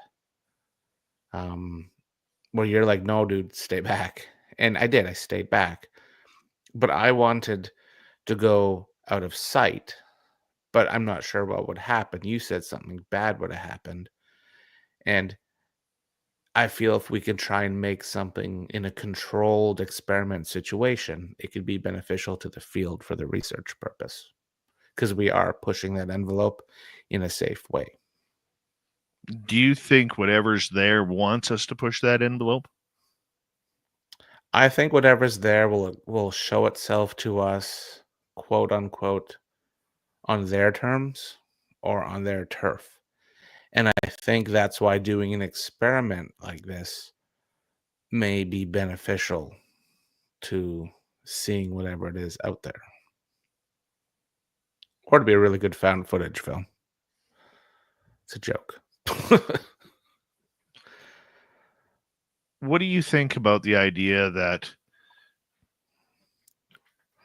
I'm getting called back there? I think you're getting called back there because you have unfinished business.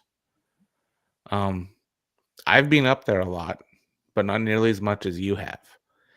And I think based on our last investigation, I think the whistle is bringing you back. If I had to pick something that has their hook in you, it's that. Me, I'm out. I don't want to go back there because of the things I saw, but I will. I'll go back with you apprehensively. But I feel that whatever was whistling, like I just said, is bringing you back in. See, that's the part that scares me. Because you mentioned the whistle earlier too, and I'm like, ha, that's it. Because I think it resonates with. Against what happened with the whistle. Okay, so much happened at the end. In a nutshell, when we all of a sudden we felt things rushing. Would you say rushing at us at our base camp from the wood line, where we just didn't feel overly welcomed anymore? Is that how you? Yeah, you know what? I've talked to Mark Spender about this, and and I recommend anybody who hasn't heard that show with Mark to go back in our archives to actually listen to it. One thing that I've known Mark since 2017, and the one thing that I have learned through our friendship about him is he's a guy who never gets too high or too low. And it takes a lot for him to get angry. It takes a lot for him to show any sort of emotion. And I mean that to a compliment. And I know he's listening right now, and there is nobody on this planet that I trust more in the forest than Mark Spender. And he's not an investigator. I would say he's an enthusiast like me. But when it comes to the forest, the man is an encyclopedia of knowledge. Mm-hmm. And he knows it blows me away because the guy is deaf as anything. But he can hear anything in the forest because he's that in tune with the environment of being an outdoorsman. And when he said it was time to go, I kind of ignored it at first because I wanted to keep going with the questions we were asking. And then the final time he said it was time to pack up, I remember making eye contact with him, and I saw something in his eyes that I'd never seen before. And I don't want to say it was fear, because nothing really, I mean, this is a guy who's been face to face with grizzly bears. Okay. I don't want to say it was fear. I'm going to say it was more of, there was a look of concern on his face that it was time to go before things got out of hand. Yeah. And that is something, even talking about it, it is etched in my brain, that vivid image of that look that Mark gave, that it was time to go. And to be honest with you, to this day, it still scares me. Was that look. Absolutely. I remember you guys talking, and I was watching, and I've never seen a group of people pack up so quick in my entire life. It was like watching a scary movie, the way we interacted and packed up, and we were panicky. Let's be real. And then I was the first to go. We loaded your Jeep up, and then you and I were the first to go down. We loaded the Jeep, and I packed it into Sam's vehicle, and then you went back to ferry people. But when you and I were coming up, I saw that ghostly person sitting in the passenger seat of Sam's vehicle, just staring at me, and it was gone. Like when I kind of looked away and looked back, and that, I think about that all the time. But then when we were all packed up, when you finished doing your ferrying, and when we were leaving, the loud whistle we heard was really weird and scary, and almost like a call out. That's how I took it. It was like this wasn't a whistle from the distance. No. It was like right behind us, like maybe 30 feet. Yep. And this high pitched whistle, just an absolute, almost like a dog whistle type of high pitch. And then I remember driving down the mountain, and I know my vehicle was concerned about you, hoping there was no attachment or anything like that based on what was all happening there, right? And then I just remember us going down to the cliche Tim Hortons in Canada, and we just sat there in like we were gobsmacked. There, I got to use that term. And we even called your friend who knows more about Bigfoot. Yeah, we called Robin Haynes. Yes. Yeah. And you know what? It's funny because I got a lot of people who listen to this show, especially in our chat rooms, who question Robin. Now, Robin's in Texas, never been to this location, never seen a photo, nothing. And yet the way she was describing everything to us on the phone, and it was weird because we came out, we met at Tim Hortons. It was like 1:30 in the morning. And I called Robin on a whim, and she was wide awake, like she was waiting for our call. And she even said that she had a feeling, because she knew we were going up there, she had a feeling that we were going to call that night. But it was like sheer panic. And I don't think I've ever experienced that level of panic on an investigation, let alone in the middle of the woods. And then we forgot my tripod up there, and then old Merl stuck his foot in the ground, and I'm like, we're not leaving till I get my tripod. No, yeah, but and you know what was scary is when we pulled back up there.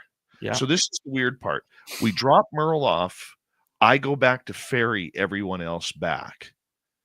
We unload. Merle's counting his stuff, says we forgot a tripod up there. So we race back up there. I think it was Mark and I race back up there because Mark's the one with the pointy stick. And I opened up the window. I said, guys, we're just here to get the tripod, and then we are leaving. We drive back down, and even talking about this, I'm getting goosebumps as we speak. We grab the tripod, drive back down, go through the gully, back up to the main hill, pull out in front of Sam's vehicle because she's waiting for us. And we say, okay, let's go. And that, whatever it was, came down the gully. It followed us. Mm-hmm. Because at the top of the gully where we turned to pull in front of Sam, that's where the whistle was. Gross. And that still freaks me out. Yep. There's a lot of things happening, man. And I don't know why I keep getting called back. And that bugs me. When are you going to go back? Do you have a lot of snow up there right now? I won't be back until May. Fair. Probably the end of May is when we're going to start.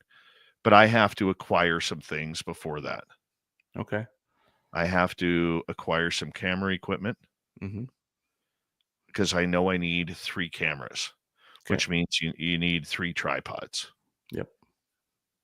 Right. And so I don't know whether I'm going to look for somebody who films up here. Yeah. I don't know if I'm going to do that, but I got to go back. And I know that I'm not supposed to be there at night. I can be there at dusk, but when it starts getting really back or really dark, pardon me, that's when I got to leave. Because they own the night there. They totally own the night. And, so it's not a we thing up there. It's a them thing. They own it. Well, but here's the interesting part. Before we packed up, Mhm. Mark was listening to this creature kind of semicircle us. Yes. We know the trail system there. And the weird part, that the other thing that I'd been thinking about too, is if we're looking towards the cul-de-sac where we set up base camp, we know where the trails are there. Mm-hmm. But there is no trails connecting that to the crash site. No. So how is it moving through the crash site area unless there was more than one and they had us surrounded? The thought of that just gave me goosebumps. Because that's a very valid question. There probably was multiple. So, well, like I said, they were probably watching our habits and how many of us there were. And then they probably had to figure out their approach to us if they were going to approach us. I don't think just one would have come to us. I think they probably had I some. think, So, I yeah, think that it's triangulated. yeah. I don't know how many were there. Because if you think about it, and you might get this kind of creeps me out now too, because I'm thinking about it now. They had every trail system, Blocked. yes, spoken for. Yep. Oh, Yeah, that just let that marinate. All right, Dave. I'll be up there in May, end of May. I'm gonna dust the wagon off. I'm going to write out when we start this off. I am going to write out the format for what they're telling me, because I'm going to let whoever they are.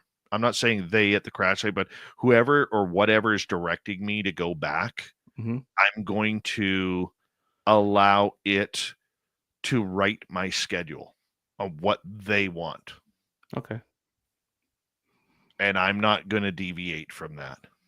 Nope. So, like I said, I already know the first 6 times not leaving the lawn chair. Makes It's sense. just sit there and film.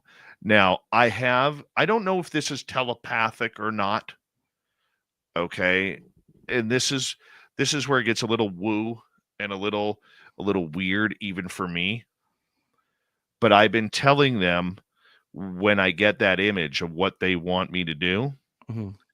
I get that image, like I am telling them, this is going on film. You will be on camera. I'm not coming up there without recording this. So they already know whatever is communicating with me from there. Mm-hmm. They already know. Yeah, that's good. Because then there's no surprises. I'm going to be honest with you, Merle. I'm scared. And I'm not saying that for drama on the show. Oh no, it's terrifying. I get you. I am literally scared. And I don't think, even Tim, our UFO guy who's sitting right behind, the camera here, I don't even think he understands. Mm-hmm. I don't think anybody really understands. It's just, the place is very claustrophobic. It's very tiny. Mm-hmm. You're locked in by trees.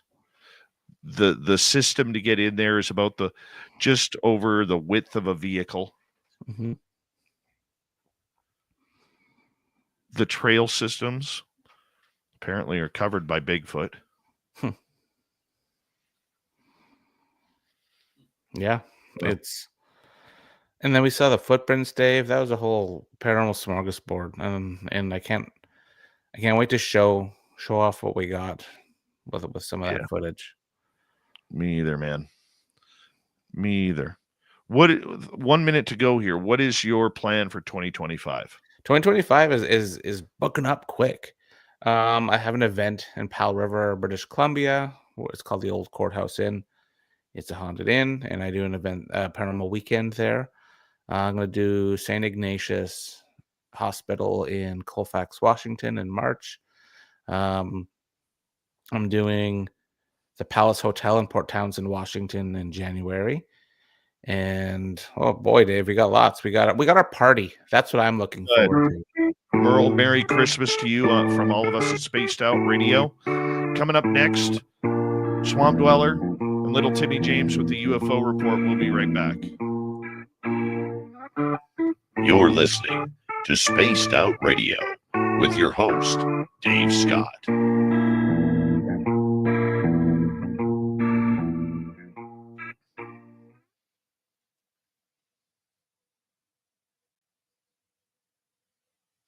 I forgot to tell you, and Mark just reminded me, when we went up there this summer, Mark got shoved down by the cockpit.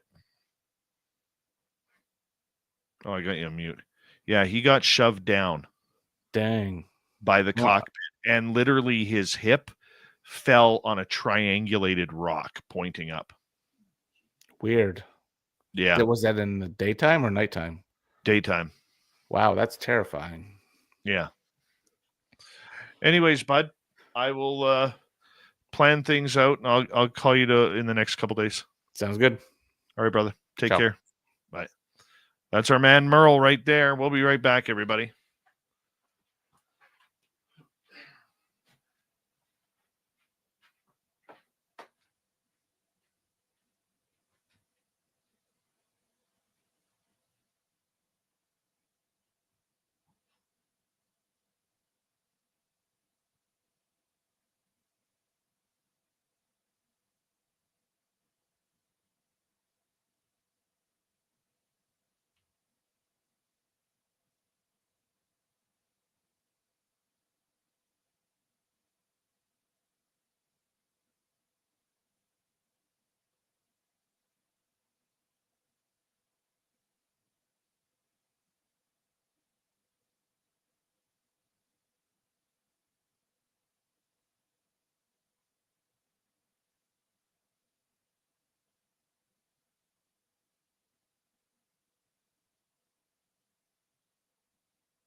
All right, I am back.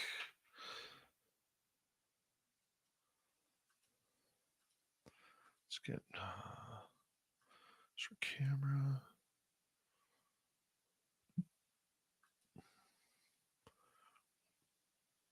All right, that's ready. Flat 6, how you doing? Laura Dominguez, nice to see you. Good night, Merle.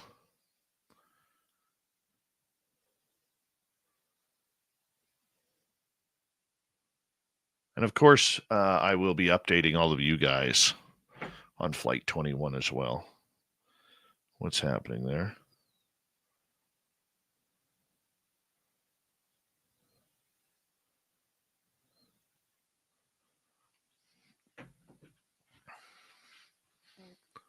Marty Burback, are you planning your trip to Vegas?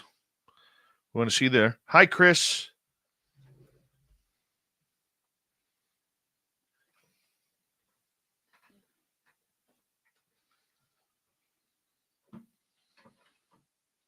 Teen, how are you?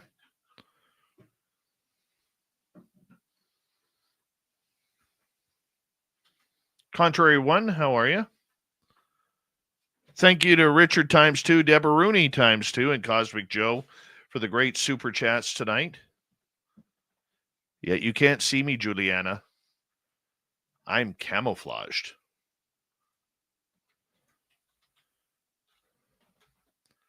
You can't see me. All right, here we go, everybody.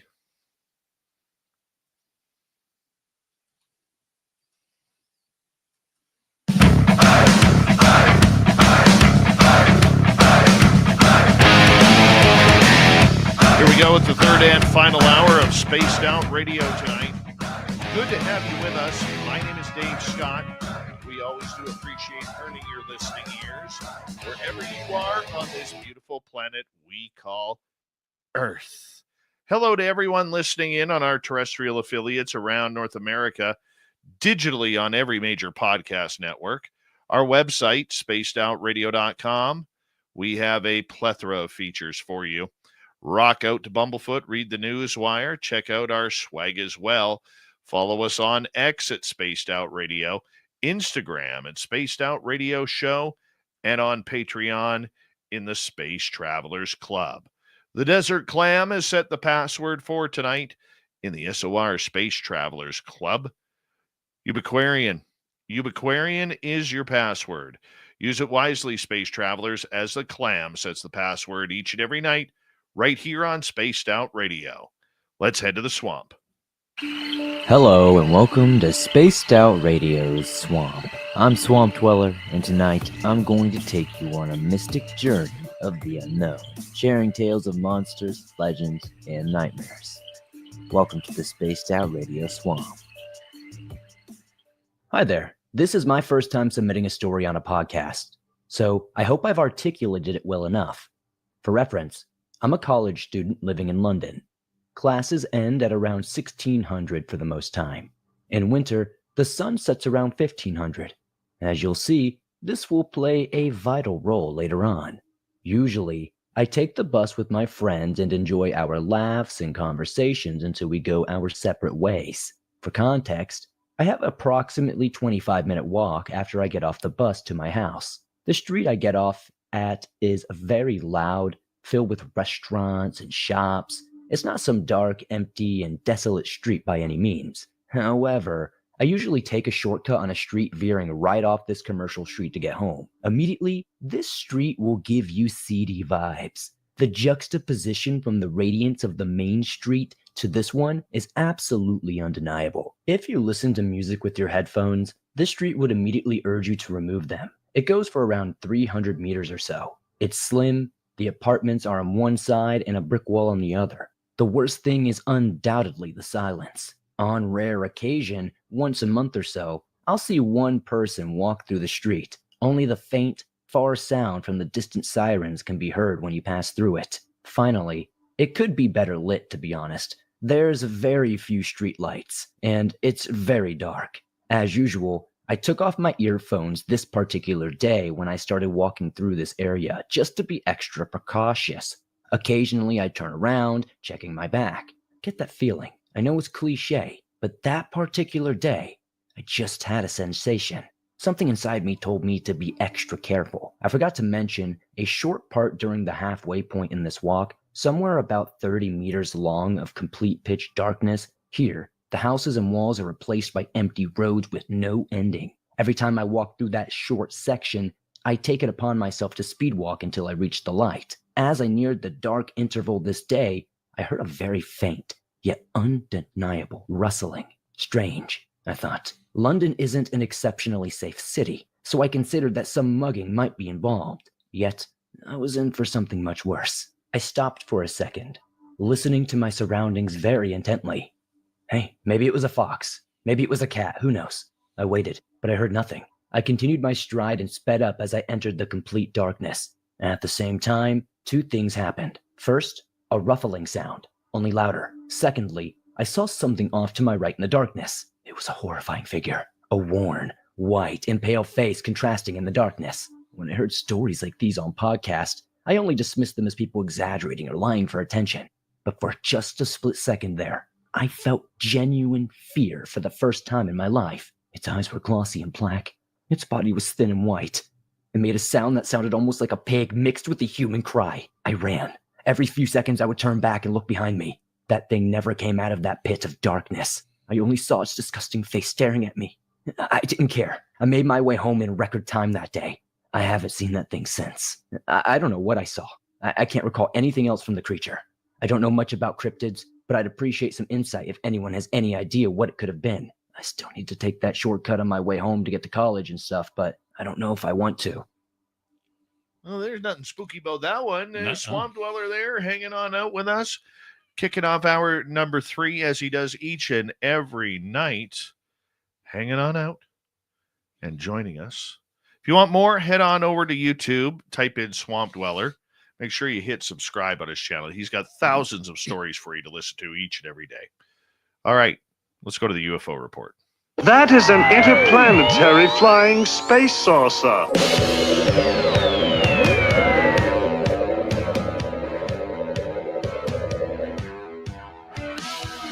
You have made me very angry. Very angry indeed. Little Timmy James hanging on out with us. Good to have you here, my man. Thank you, sir. Now, right before the break, I know you were listening into Merle and I talk about Flight 21. Uh-huh. You've been up there. Mhm. I've taken you there. Yes, you have. That's the only time you've been up there. One time, yes. For you being up there that one time in about the half hour, 45 minutes that we spent up there, Right. what did you feel up there? I think I don't want to reiterate or sound copycatish, but yeah, the lack of noise, like you said, no birds or anything. I remember getting out of the Jeep, and when we got up there, and it was immediate goosebumps, and not psyching myself out or anything. It was just, it's so quiet, and the energy there's so much energy up there. It's heavy energy, and it's just, yeah, it was incredible. I don't think I've ever been in a space like that before. Yeah, it was a little freaky. Thank goodness it was in the daytime, I'm thinking, but yeah, it has not a scary feeling, but it's just like everything in that area has been shut off. You know what I mean? Except for whatever's floating around up there and whatever's working its way through the bushes and stuff up there. It's a very, very, very different place. I've never experienced anything like it. I don't know how to describe it. It's tough. It's tough. I've been to a lot of haunted locations. Right. Nothing creeps me out like that place. Yeah, and I think, obviously with what happened up there, that adds to the creepy factor. But I think what also got me was that old growth forest in there with those gigantic trees in there. you feel so small and so surrounded in there, even though the trees are quite spaced. It's a different feeling. I didn't feel like I needed to leave, but I just felt that this was not my place to just do what I wanted while I was up there. By no means at all. Are you ready for the adventure next year? Yeah, I am. I mean, you guys doing that night thing, I've heard the story a few times and from some of the people that were up there with you, and that it's freaky. But yeah, I'd like to go up there and research it with you and actually document what the call is for you, man. Mm-hmm. Yeah. All I'm saying is I'm scared. Yeah, and that's okay, man. That's totally fine. I am scared. But enough about that. All right. This whole drone thing continues. Yes, it does continue. Now, we've obviously heard about New Jersey and all the East Coast of the United States and what have you, in the West Coast. But now Iran is put something out saying that it's under control by the Iranian media and the government, but yeah, they're seeing drones and orbs/drones. So yeah, the IRGC, the Republican Guard in Iran, published an official statement playing down the issues, saying it was a swarm of helium balloons aloft for a celebration event. Witnesses say that these orbs were flying in formation at a high altitude, and in fact, there wasn't any celebration or party going on that night. That same night, these orbs/drones, were witnessed in the sky over the cities of Tehran, Karaj, and Isfahan. 400 kilometers, and Isfahan is 400 kilometers to the south of Tehran, which homes key military, nuclear, industrial, and political sites. And now for a month, the sky over Isfahan and Karaj is a restricted airspace, with no aircraft allowed below 15,000 feet. It's been very serious, and last night, even a civilian airliner had to be returned from Tehran because of the restrictions. As well as this, the entire country has been locked down for about a week. All schools, government offices, shopping malls, and banks were ordered to close for the entire week. This curfew was lifted apparently on Wednesday morning. The official reason for the countrywide lockdown was, first, air pollution. Then the story changed to power shortage and lack of natural gas and electricity. The consensus in the country is that this is all a lie, and people just are not buying into this. The situation in Iran is tense, especially the air traffic and domestic flights being diverted from the Karaj city, which is located on the approach of both Tehran civilian airports. All news regarding the sightings have been pulled from local media, and the TV networks at first laughed it off and then had to stop, and all discussions were no longer in existence.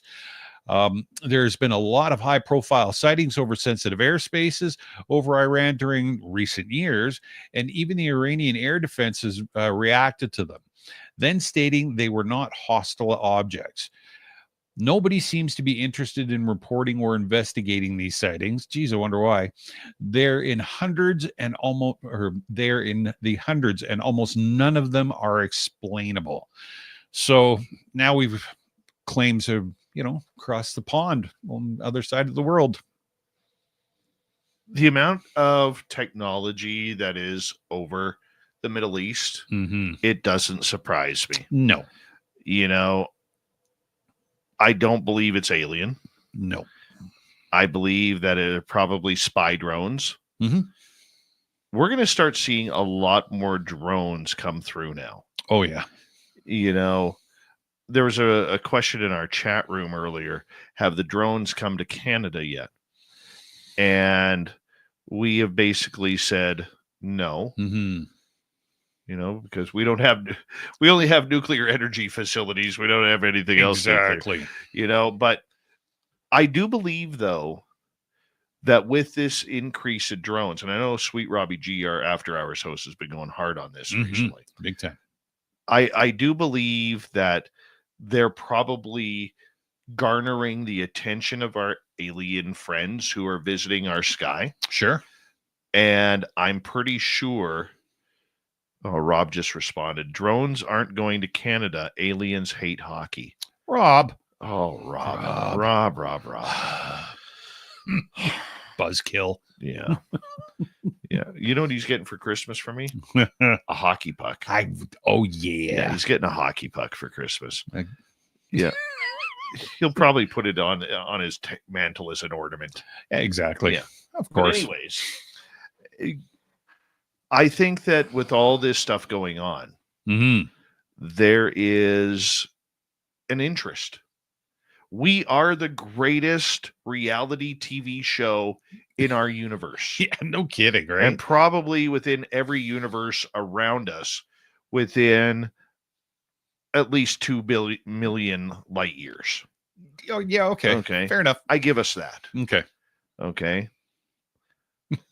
I do give us that. But I think a lot of this is posturing. Mm. And I think that this is technology. They want to see what's going on. Yeah. And we also have to look at the political climate of Iran right now. Sure. Oh, gosh. Okay. Yeah. Just like there's there's a lot of drone sightings right now in Syria. Mhm. What's happening there? The Yeah. political climate has changed. Absolutely. The Ayatollah Khomeini is allegedly very ill, and you know, he could be on Satan's deathbed here anytime. Sure. Right? Yeah. Or God's deathbed, whatever one Whatever, you yeah. choose. Yeah. I got to be careful with that. I apologize. Yeah. You know, but the whole point being is there is word that there is, after he passes, that there might be another political upheaval there as well. Wouldn't surprise me. So the drones all of a sudden being there makes sense. Yeah. Spy drones being there. Yep. And we know that the United States still has a military presence in the Middle East. They always will. Yes.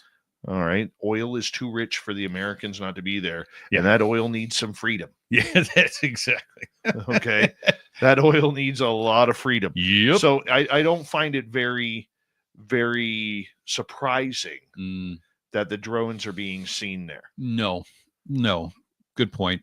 I mean, you would suspect them to. I would, like you're saying, I would suspect that wouldn't be a big thing, but just because of the climate and everything that's been going on over obviously North America and Europe, even Germany and stuff now. Yeah, it doesn't surprise me that they're over there, but it also doesn't surprise me that it is the new key thing now. It was UAP, and I think you're going to probably end up seeing everybody going to drone. That's going to be the new catchphrase, right? I'm thinking that's probably going to end up driving everybody insane if it hasn't already. I don't know if we talked about this one. Did we talk the other night about the Gang of Eight? One of the members of the Gang of Eight, I think Jim Miles, coming out saying Jim Hines, Himes, Miles, whatever. Yeah. Coming out and saying that, you know, these drones were bought by teenagers at Walmart. I'm still baffled over that. How do you say that with a straight face? Well, did you see Mr. Elizondo commented on it? Even he was like, "You've got to be kidding me! That's all you've got," sort of thing. Yeah, I read that yesterday too. And then he turned around after the skiff and came out and said, "Okay, well, there's probably some federal stuff going on with these as well." It's like, dude, you just stood up in front of the world and said they're Walmart drones, and then you come out of the skiff and go, okay. It's like everybody went, "Not it," and he forgot to say it, and it's like, you get to go talk to the press. It's like, I don't. Well, let's talk about that skiff, because that skiff is something that was brought up. What happened there? It was all dead quiet. Everything, obviously, it was a skiff. And then, like I say, Himes came out, and all I saw was him turn around and admit that it was a federal operation.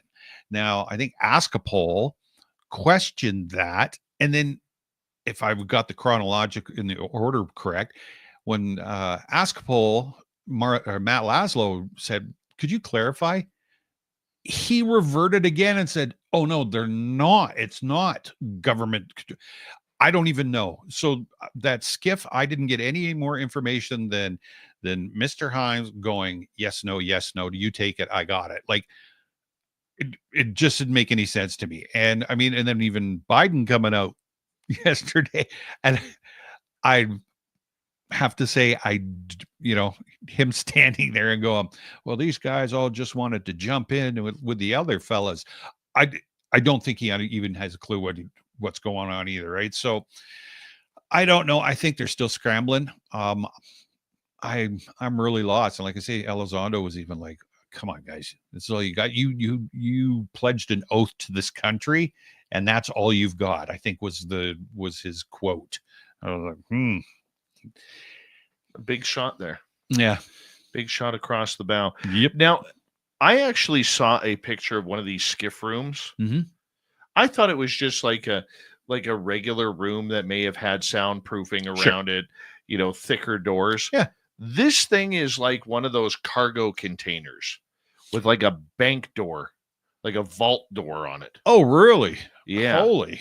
And it's about size of one of those shipping cargo containers. Huh. And it was weird because they go in there, and apparently those walls are said to protect from sound getting out, or the vibration getting out. It's not so much the sound. Is technology is strong enough now in the spying and intelligence community. Oh, okay. That they can put some sort of laser or something up to it that can read the vibrations and then translate that into wording. And that's what they are worried about, like with the Chinese and Russians. Sure. Okay. And that is what I'm hearing about this. Now, whether that's true or not, I don't know. But this skiff room, literally, they didn't show us what it was inside, but it was just an outside photo of it. And it looks like somebody just parked one of those, those big Costco. Yeah. Rent me. Yes. The rent me. I'm surprised you didn't say rent me on it. Right. Yeah. But it was weird looking. It's not what I expected whatsoever of these skiff rooms. No, but my idea was that it was like this big room with lights and oak tables, and yes, you know what I mean, like a meeting room or something, but obviously soundproof and heavier doors. But yeah, shipping container, that's weird. I like the old way they used to do it. And all they used to do is there were certain outlaws back in the day, and the way that they stopped the bugging from happening is that they'd have water features outside of wherever they were, if they were fountains, if they were waterfalls, and it blocked people from bugging or recording their secret meetings. And everyone's like, that was interesting. I saw a documentary on it. So things have changed since the 40s. It has totally changed. Totally changed. And I think that it is something that is interesting to see where that conversation is going. I think enough people have stated that a lot of those are U.S. military. And once again, I do believe, as much as I'm very this is pro USA drone work. Yeah. Okay, I do believe that there are some anomalies up there that are saying, hey, what is this all about? Sure. And let's go check them out. Makes sense. Yeah, for sure. I really do believe that. And the other thing that the FBI wants to reiterate, please don't shoot laser beams or your weaponry at these drones. Probably a good idea not to. Let's remember the physics, people. What goes up? I wasn't a good physics guy in school, but I do know what goes up must come down. And we really do not want anybody getting hurt because of stray ammunition from Mhm. somebody who's trying to take down a drone. The UFO report with little Timmy James continues on Spaced Out Radio right after this. This is Spaced Out Radio and your host, Dave Scott.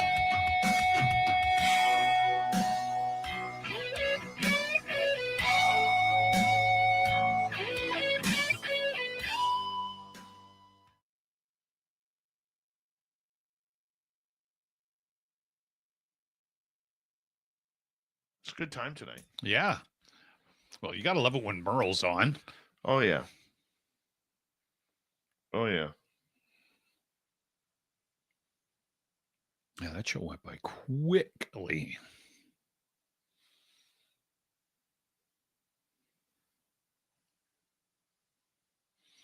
And believe me, people, I am trying to find anything and everything pertinent that does not have drone in a sentence or a paragraph in a report.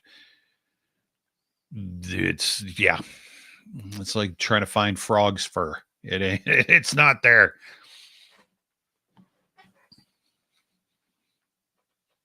PRM, have you ever heard, he's asking, Mhm. have you ever heard of a story of someone shooting a bullet to the sky and accidentally shooting themselves? I have not.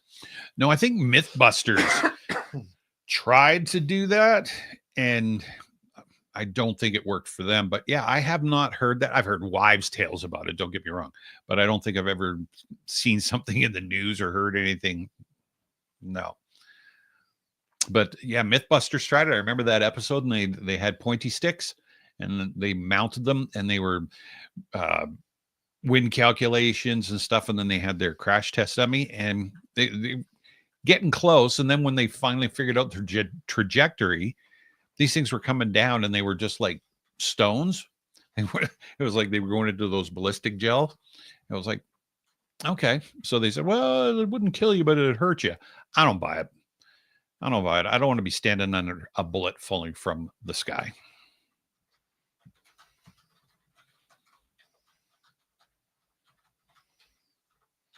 I have to cancel my haircut tomorrow. What? Why? Company potluck. Oh, right. I'm supposed to be going to one on Sunday afternoon. I don't think I'm going. Yeah, we're going bowling after. I can't bowl, and I like bowling. I'm not a bowling fan. Really? I loved it. It was just I like fun. 10-pin bowling. I don't like 5-pin bowling. Yeah. As soon as I got my shoulder replacement, and then you try to bowl, it's like, yeah, nope, not happening. Mm-hmm. I hear you.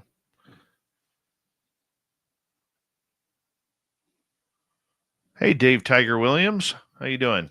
I will. Kevin, how you doing?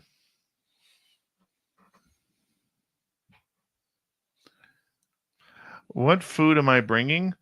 I am going to the store. I'm making an appetizer. I make a very good appetizer. It's very simple. Mm. It is, you get the... Deli? No, I actually make it. You slice up a cucumber. Yep. You slice up what are those oval shaped tomatoes? Romas? Romas, yeah. Yeah. You slice those up. Uh-huh. And then you make them like a sandwich, and in between you put a piece of bocconcini. Oh. And then you cover them in oh God, not olive oil. You the other stuff. You mix olive oil with the other stuff there. Balsamic vinegar. Oh, okay, yeah. And then you sprinkle a little oregano on top. Oh, they're fantastic. Yeah. Sounds good. That's what I'm making tomorrow. Mm. Juliana, are you coming to Vegas with us? Amy WC, are you coming to Vegas? Vanessa, you coming to Vegas? The Doug Shelby, are you coming to Vegas? Cosmic Joe, how about you? Bocconcini. Yum. What is it? Immature mozzarella cheese. That's right. Yeah. I make my own mozzarella. Yeah.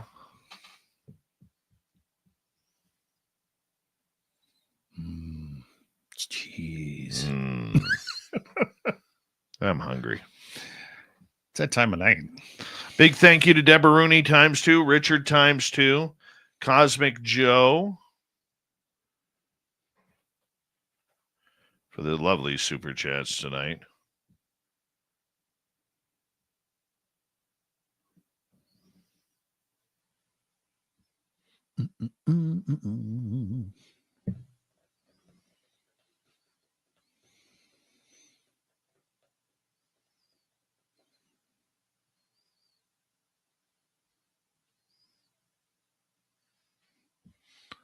Yeah, something tells me Julianne is a rancher or a farmer. Okay. Amy WC, you need to come.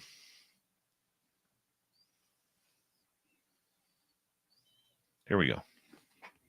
Like 7 seconds.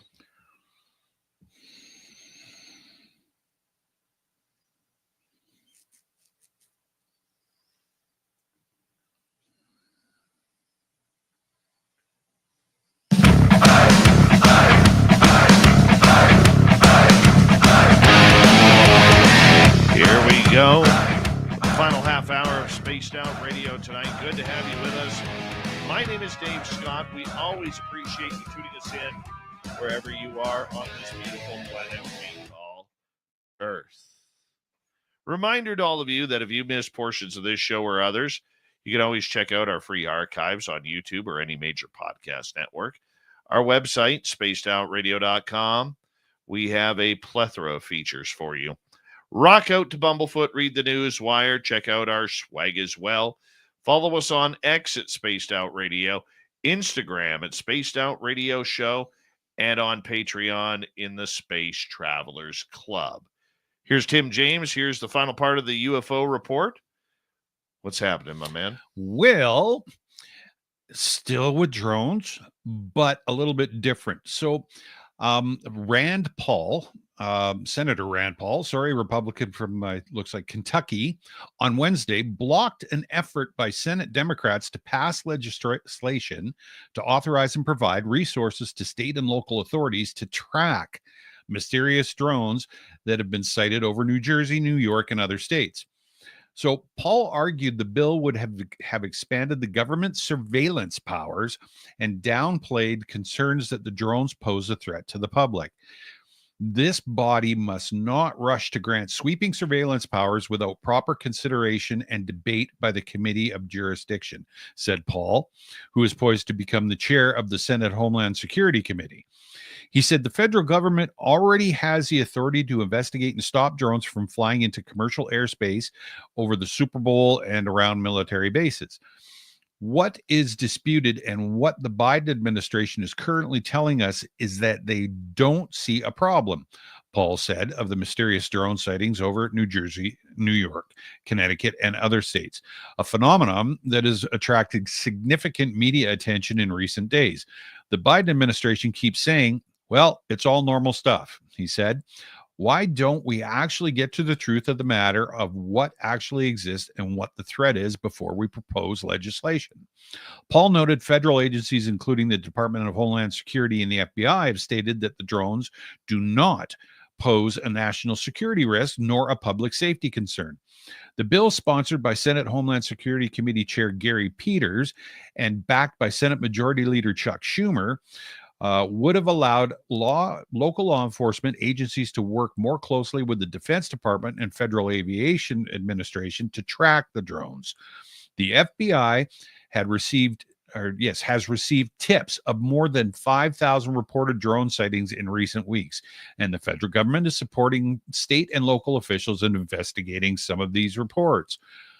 The Department of Homeland Security, the FBI, and the FAA, and the Department of Defense issued a statement this week describing the sightings to date as combination of lawful commercial drones, hobbyist drones, and law enforcement drones, as well as manned fixed-wing aircraft, helicopters, and stars mistakenly reported as drones.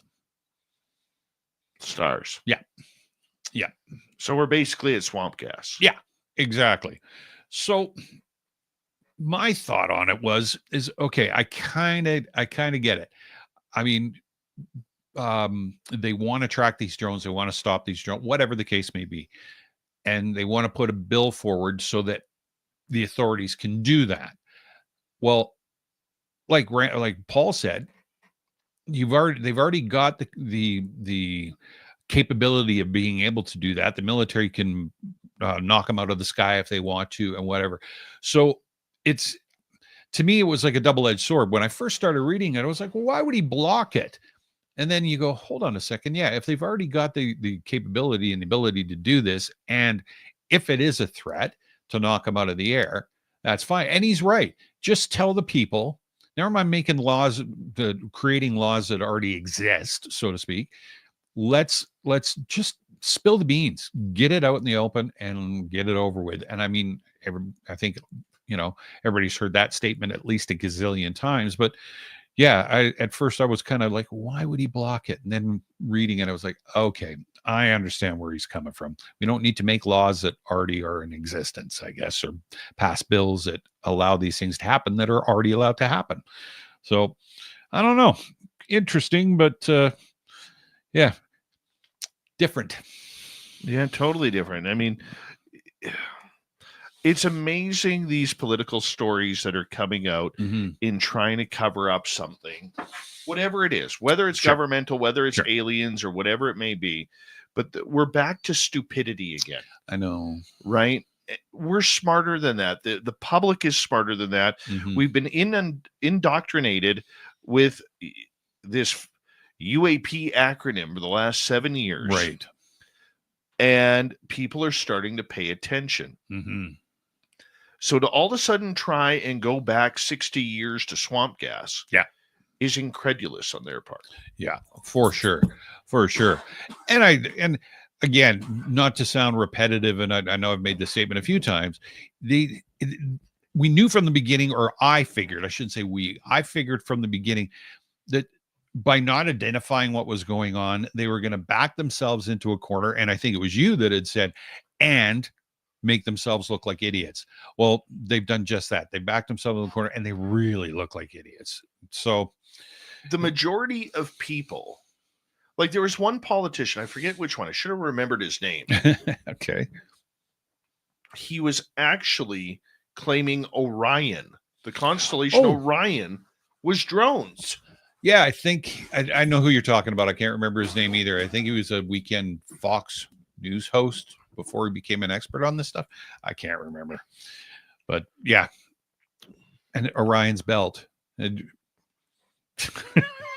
It's only been up there for a couple weeks. Sorry. As you're choking, I'm sorry about that. Yeah. And I apologize. And you're right. And seeing stars, and I'm not blaming people because not everybody knows what they're looking at.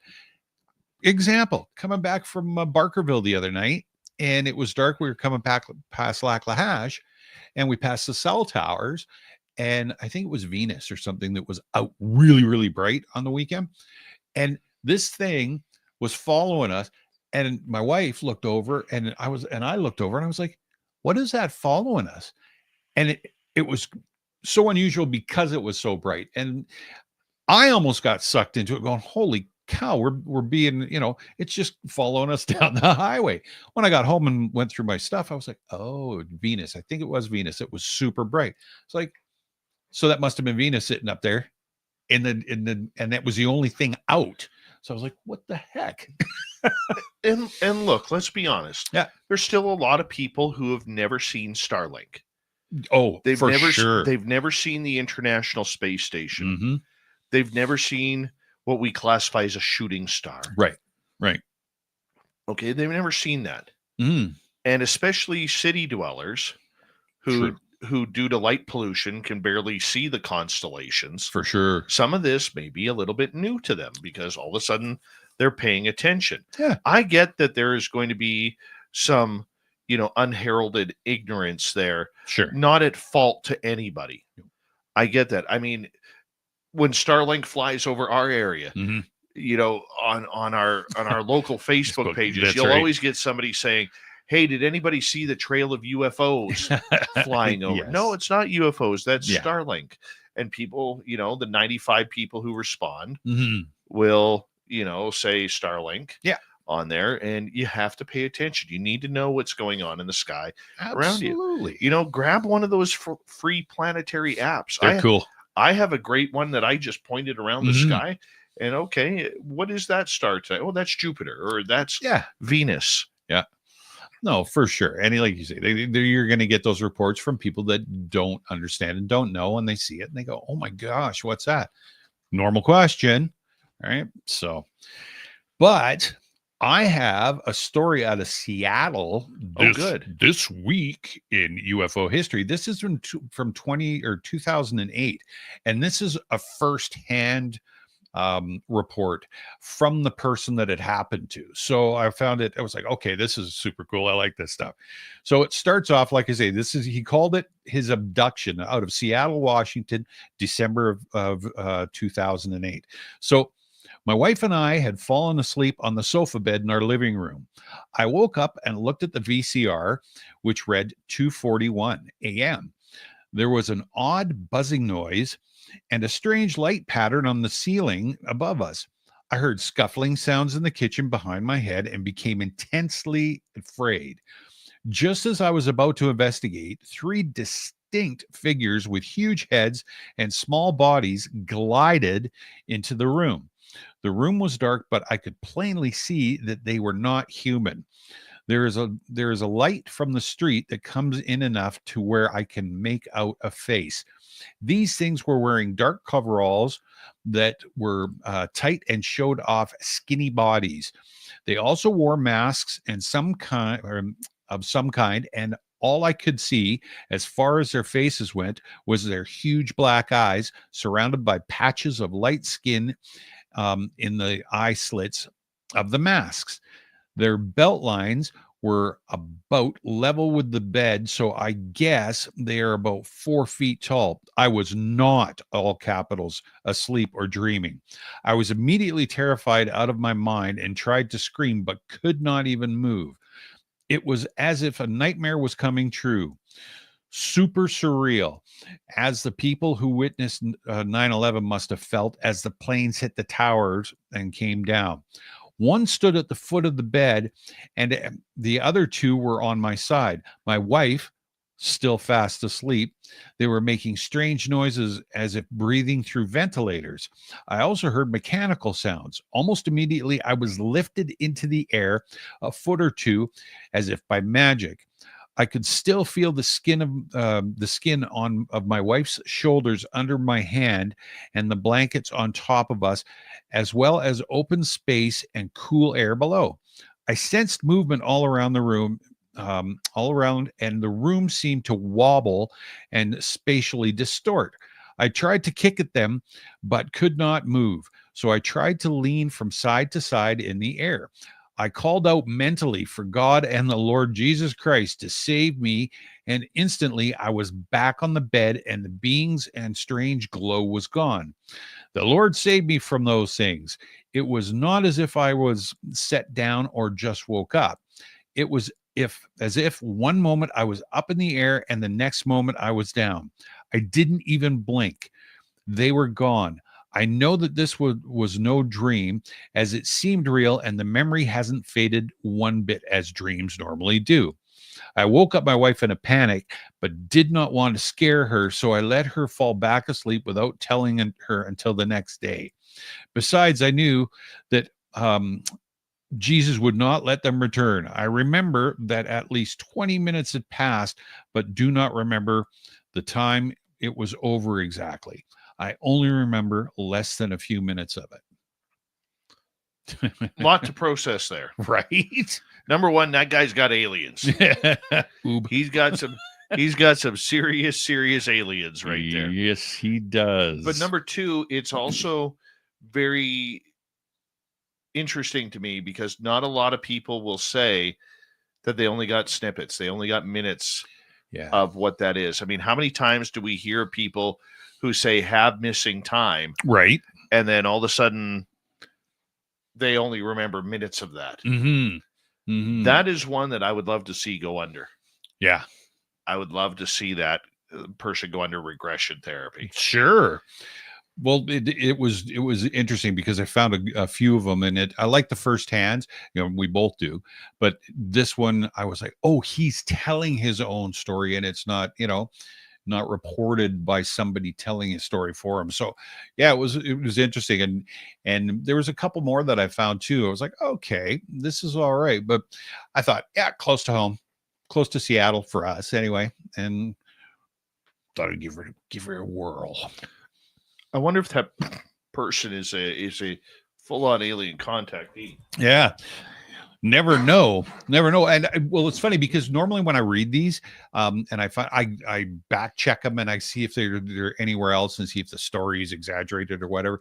That's the only one I could find on it because I thought, oh, I want to see if there's a greater detail, but I couldn't find anything. Could not find anything. So the big black eyes, man. I know. I mean, when you see those big black eyes, up close and personal, like I did with Carl way back in 2015, it's how do you put it? You're in awe, you're in shock, you're scared, you're frightened, you're absolutely curious, of course, all at the same time. Of course. Those big black eyes, man, they are something else. Yeah, I could imagine. Obviously, I've never experienced that firsthand that I know of. But yeah, that. Let me ask you this. Yeah. Are you ready for it? Yeah. Oh, yeah. See, that's the issue. Like, Lee and I were talking about this. So this is probably last year. Earlier in the year anyway. And his experiences, he triggered me with some stuff. And I think I told you about the story when I was a little kid and there was the two moons out across the street. And I kept hearing my name being called at night. I was probably about 7 years old.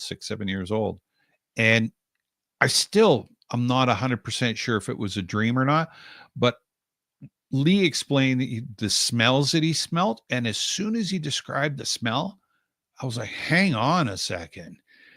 That's what it was bang on. And it just kind of brought this flashback, but I don't remember anything. So I'm ready. I think I'm ready, but I think I've also experienced, but I can't say 100%. I mean, I remember walking across the street in my pajamas and walking up a platform, and that's all I remember. Right. But the occurrence 3 nights in a row. And every time I got up and my bed was just under the window and I get up and look out the window, we had a farmer's field and there was the moon and then there was a bigger moon right beside. And it was like, So to answer your question, yes, I'm ready. I would absolutely love to experience that. How do you think you'd react? I would probably be like most of these stories. I think I'd probably just stand there. I would suspect that would be my first reaction. My second reaction would probably I want to communicate. I don't think I'd want to run. I don't think I would want to run. That's I'm not saying I wouldn't.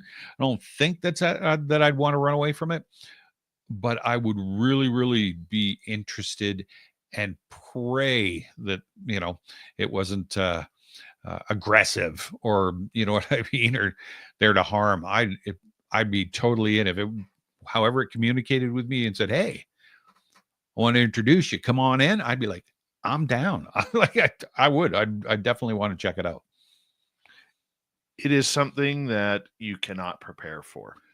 I don't think as much as you think that you are ready for it, like even somebody like myself who is an experiencer, it still freaks me out every time when I feel that gravitational pull and I know, oh God, here we go again. Like I don't have fun with it. It's not a fun experience.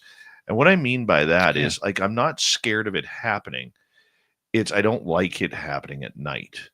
Okay. Pick me up. Like right now, Mhm. after the show, or even during the show, that would be kind of cool. That'd be good Yeah. radio. Ratings. No. Tell me about the ratings. You know, yeah, the UFO community would be, oh, that's fake. Yeah. That's fake. In the meantime, I haven't returned yet, right? Timmy James sitting in the studio by himself going, "Where's Dave?" Right. And I would like to, I would like to say that I would be much braver. It's like even going out to Flight 21 Mhm. and being called out there. I am petrified of it. Yeah. Petrified of it. And I don't know. I've been out there how many times, and I don't know how I'm going to react. You know, because that's different. I'm actually going to, you know, go from enthusiast to researcher. Yeah. On that project. Yeah. And I don't know how I'm going to react if all of a sudden, you know, something walks out of those trails. No, of course. It makes complete sense. And you know what though? I'm in agreement, I think, with the majority of the people that have said it. I think you got to do it. You have to do this. Mm-hmm. And you know, it's you don't get called back for no reason. I think Jax has the same thing with her.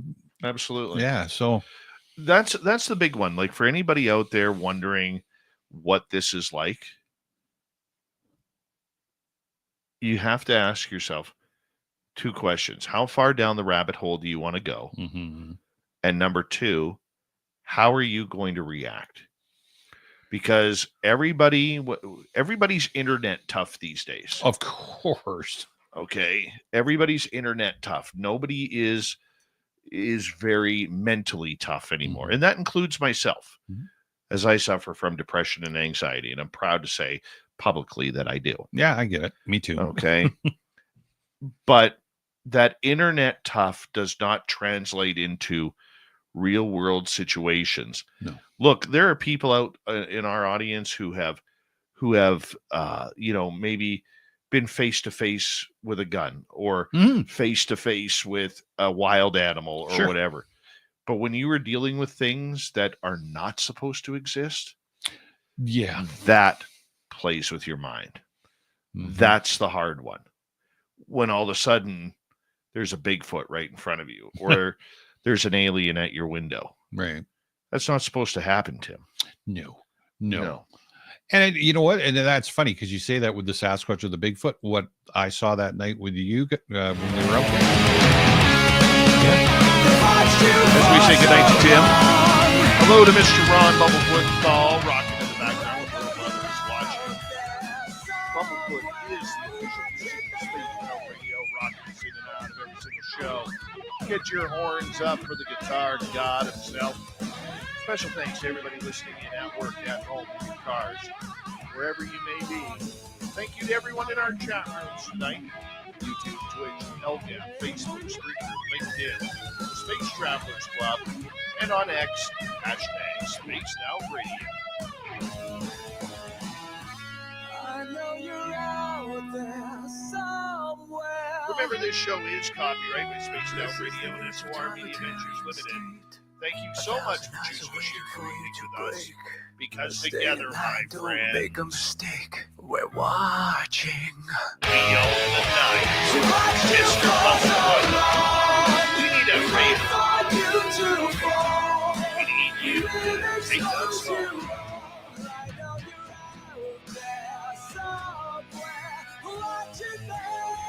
Yes, the Woo Train has docked for the night. But soon, my friends, we shall ride again.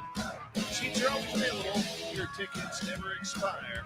And if you want to bring a friend, we've got room for them too. Good night, everybody.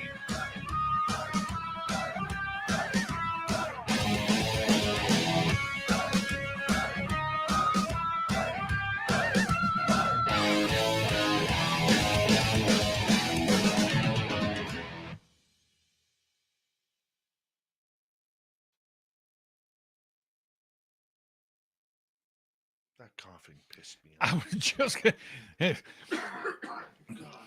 yeah. All of a sudden, I started getting frogs in my throat. Yeah. They're still not gone. No, I can.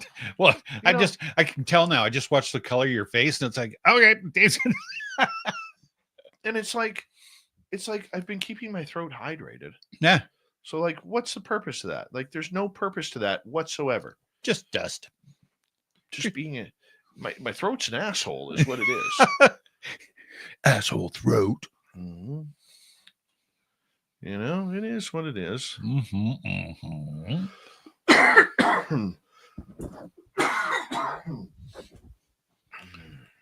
There we go. Now we're finally clear because I don't need to speak now. That's right. What a jerk.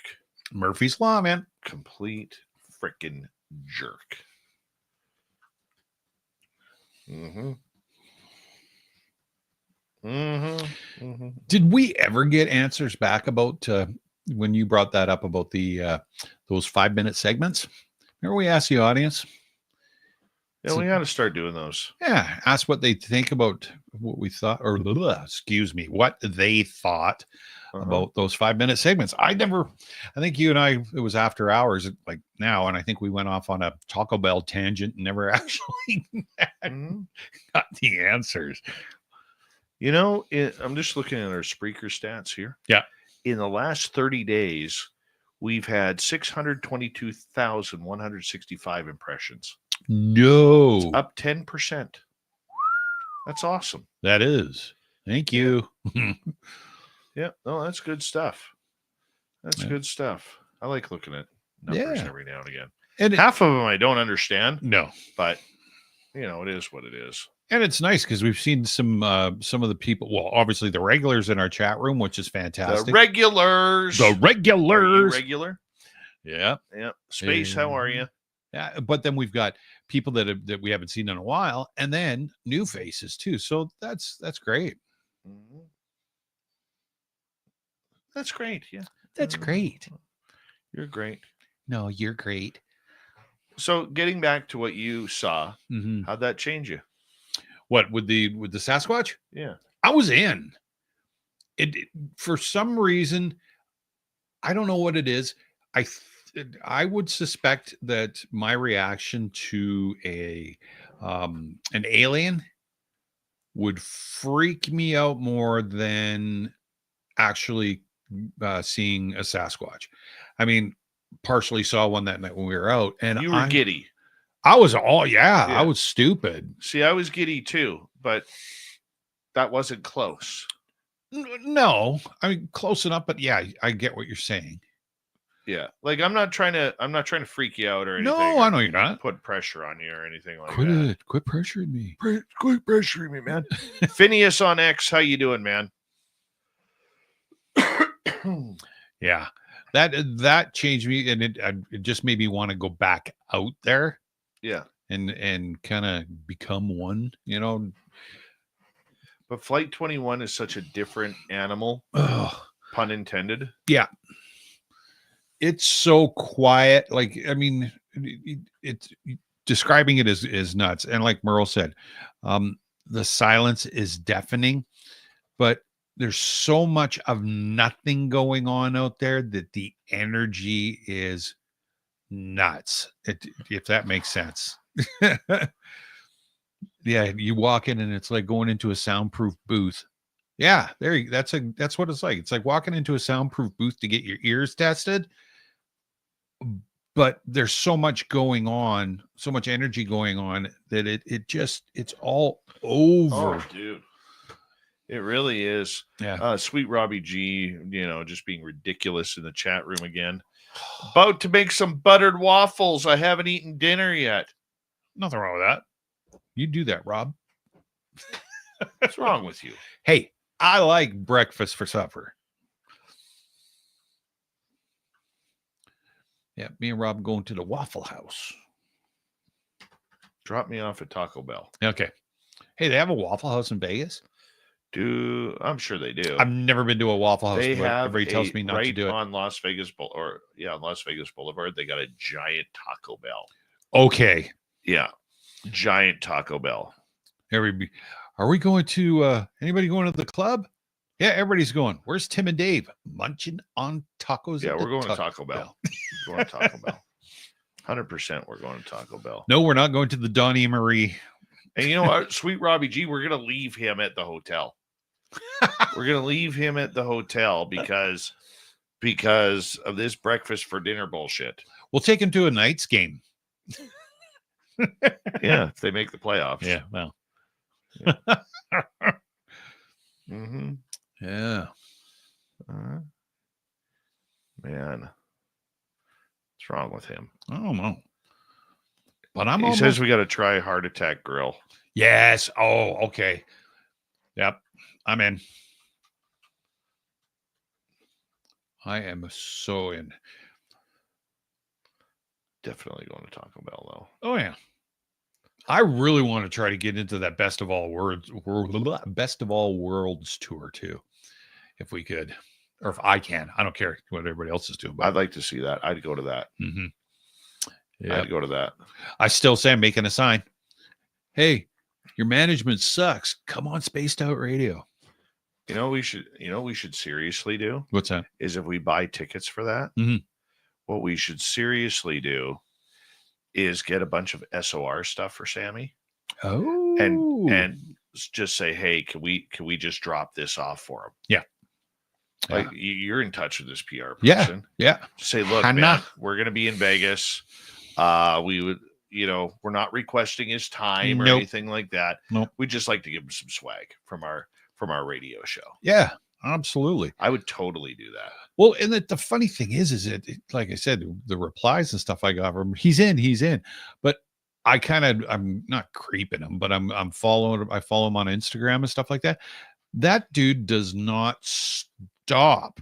And like, he hasn't stopped. It's like, he's not your typical 78-year-old man. No. Is he 78 now? 70. I think he just had How a birthday. old is Sammy? 77. There you go.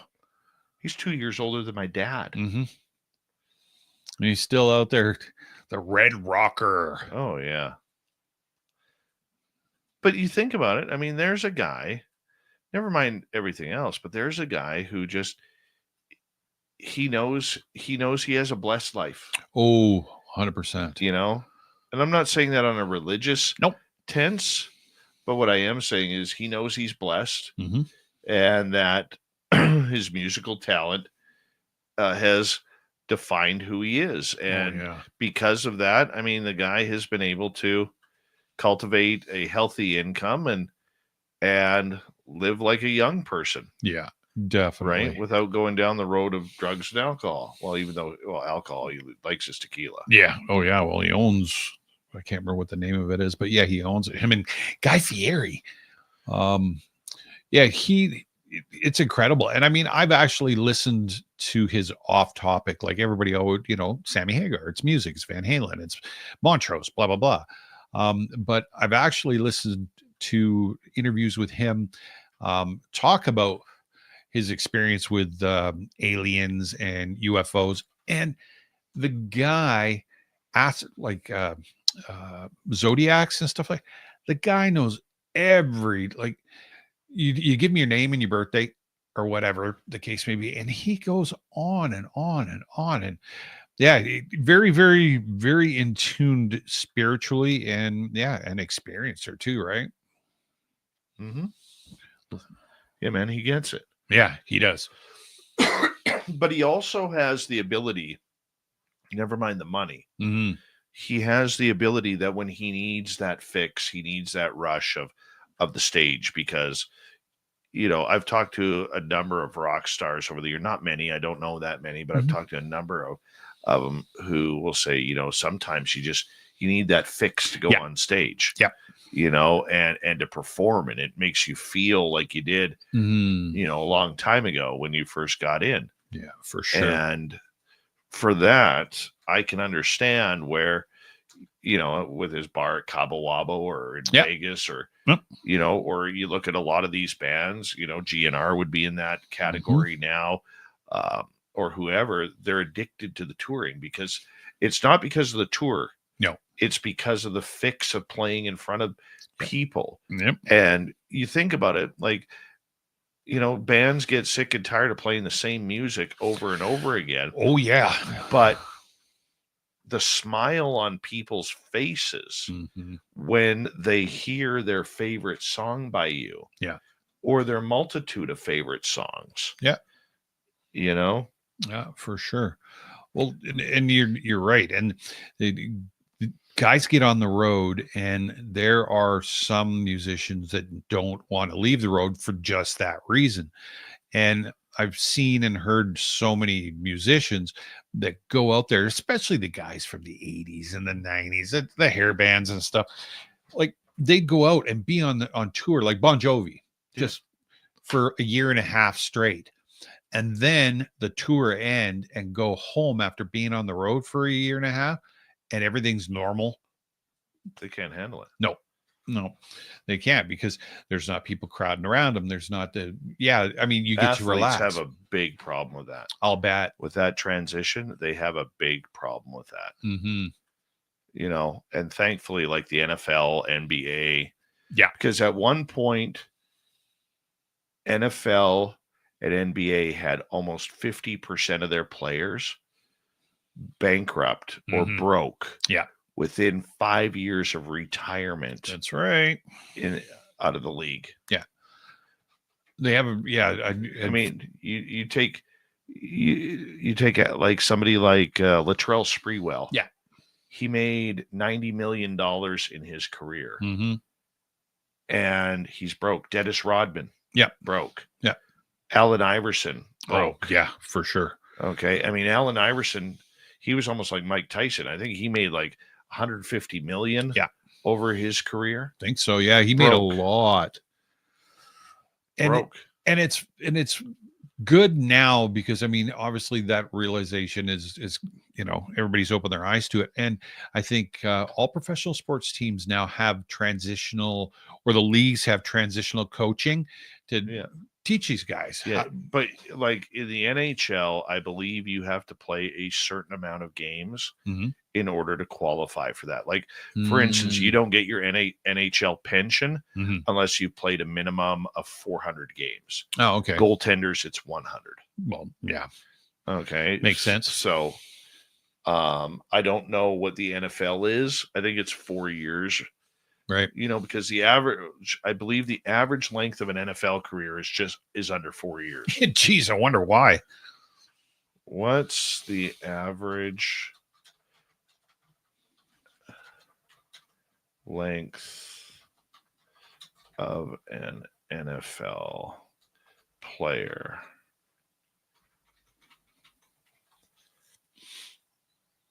$3.3 years. Jeez.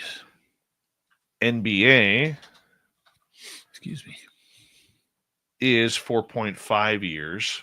Wow. NHL has always been the longest.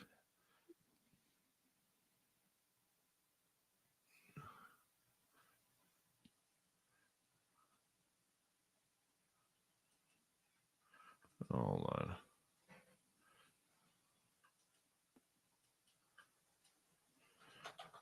Changed me from career to player. NHL is 5 years. That's the average, eh? Yeah. MLB is 5.6 years. So baseball's taken over from hockey. Yeah. So that's the same, like with soccer. Then I don't know how these guys make it so long with the catastrophic injuries that they receive while they're on the field. Right? Because those guys they stick around forever. Well, they take a beating. But I mean, you look at the money that is wasted. When I was in sports radio, I remember talking to a gentleman about that, about the length of careers, you know. And the problem with a lot of NFL and Major League NFL, MLB and NBA players is because of their upbringing. So when somebody from their area makes it pro, that player now feels a responsibility. Yes. To take care of the family. Yep. To take care of their friends. Mhm. So like Allen Iverson being a great example of that. Yeah. Part of his contract was that his 4 or 6 best friends were following him around as his entourage, and they traveled everywhere. Well, they had to have the diamond Rolexes, the expensive, ball caps, and play the part, the necklaces and everything. Sure. And that's all coming out of Iverson's pocket. Yeah. And so many players have gone down that road, thinking, well, my buddy's going to the Hall of Fame, so I'm going with them. My name may not be in there, but because a lot of these athletes, and the reason why they do it is because a lot of them don't have that friendship loyalty with teammates. Right. So in order to stay on the level, they need their friends around in order to kind of keep them grounded, to protect them. They're almost like bodyguards, right? Yeah. Right. So it's when a lot of these players, color doesn't matter, but when a lot of these players are coming from nothing, whether it's a rural farm in Kentucky playing football, or whether it's from Oakland, from Oakland or Harlem playing basketball, sure. All of a sudden you take a kid who struggled to put $20 in his pocket. Now all of a sudden you give that kid his first entry level contract at $1.8 million. Yeah. Plus a $500,000 signing bonus. Yeah, exactly. That poor kid doesn't know what he's doing. No, of course not. Right. Of course not. Yeah, and I mean, I'm happy that they're making that money and they've worked to get there. Whatever, that's the thing. But you're right. Just to dump that on them, and I've heard lots of, even musicians. Yeah, I was 20 years old, and all of a sudden I'm signing a contract, and I'm getting like, I made one record, and I'm getting like $7 million paychecks. He said, what do you do with that? And I guess, it'd be like us winning the lottery. All of a sudden, you got an $80 million check in front of you. Mm-hmm. I'd have to take a breath and step away and yeah. And thankfully for a lot of the players, look, there's players that have demons. Oh, of course. Whether it's drugs, whether it's alcohol. Of course. Darren McCarty, who used to play for the Detroit Red Wings, he's one where literally he probably made he wasn't a high paid player, no, but he probably made 15, 20 million over his NHL career. Yep. And due to, everybody becomes an expert with your money. Yes. And hey, man, I know you don't know my buddy, but he's a financial advisor. He's going to take good care of you. He's personal. I trust this dude. Yeah. Whatever, because you're at the bar one night after a game and the super fan comes up and schmoozes up to you. Next thing you know, you're going out for dinners and, and you just don't go, to the Waffle House, right. or the Spaghetti Factory or the Olive Garden. No. You're going to the $250, $300 a night, steak and lobster dinner, right? Nobu or whatever the heck. Yeah. And so, when you get into that category, and then all of a sudden you're not buying just for yourself, and then you go to a bar afterwards, and then now you have to, people see you in there. Everybody's buying you drinks. You're buying your buddies drinks, right? Yeah. Yeah. It's pretty heavy. Well, you're living like a rock star, for lack of a better term, and not cool. Yeah, I mean that's just the way it is, right? Yeah. And sorry, go ahead. Yeah, we have a few spaghetti factories in the Lower Mainland. They still do exist. Yeah. I didn't mind. Not here, though. No, we don't have anything here. Well, sort of, kind of. Nothing that anybody'd know anyway. Although, no, that's a lie. There's Tim Hortons and an A&W. Other than that. Yeah, right. So, I mean, it's just one of those things where you put it all together, and I actually will feel sorry for athletes personally. Yeah, I do. I feel sorry for them because they don't get a break. Mm-hmm. They really don't get a break. And You know, it's the same as actors and actresses when you got like the paparazzi following you everywhere. Yeah. Well, I always thought, I mean, obviously I played musician for many years, but I always thought that I would like to be the guy, the producer, the Bob Rock, the Bruce Fairbairn, the whatever, because 9 times out of 10, nobody recognizes you. So you can go and sit with your kids and do stuff and not be mobbed, right? Make a killer living, do what you love to do. And yeah, I remember saying this to the guys in high school. They're like, yeah, we're going to go all the way. And I was like, yeah, I don't want to do that though. Like, I love playing music, but I want to be on the other side of the glass. Mm-hmm.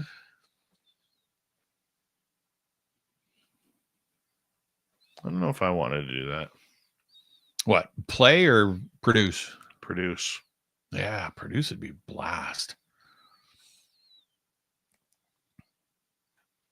All right, everybody. Tomorrow night on the show, Joshua Cutchin and Ryan Grulich will be here talking about the Lady of the Lake. Ooh. It's going to be an interesting tale to their documentary that they do. We get going at 9 p.m. Pacific, midnight Eastern time. Thank you to Cake and a Cup, Deborah Rooney ×2, Richard ×2 for the great super chats, along with Cosmic Joe, who kicked things off. Appreciate the love. If you're new here or listening in on the archive for the first time, do us a favor, hit that subscribe, ring that bell. We'll see you all tomorrow, everybody. Much love. Take care.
Stay healthy, my friend. You too. If you need bail money, give me a call. Always, Dad.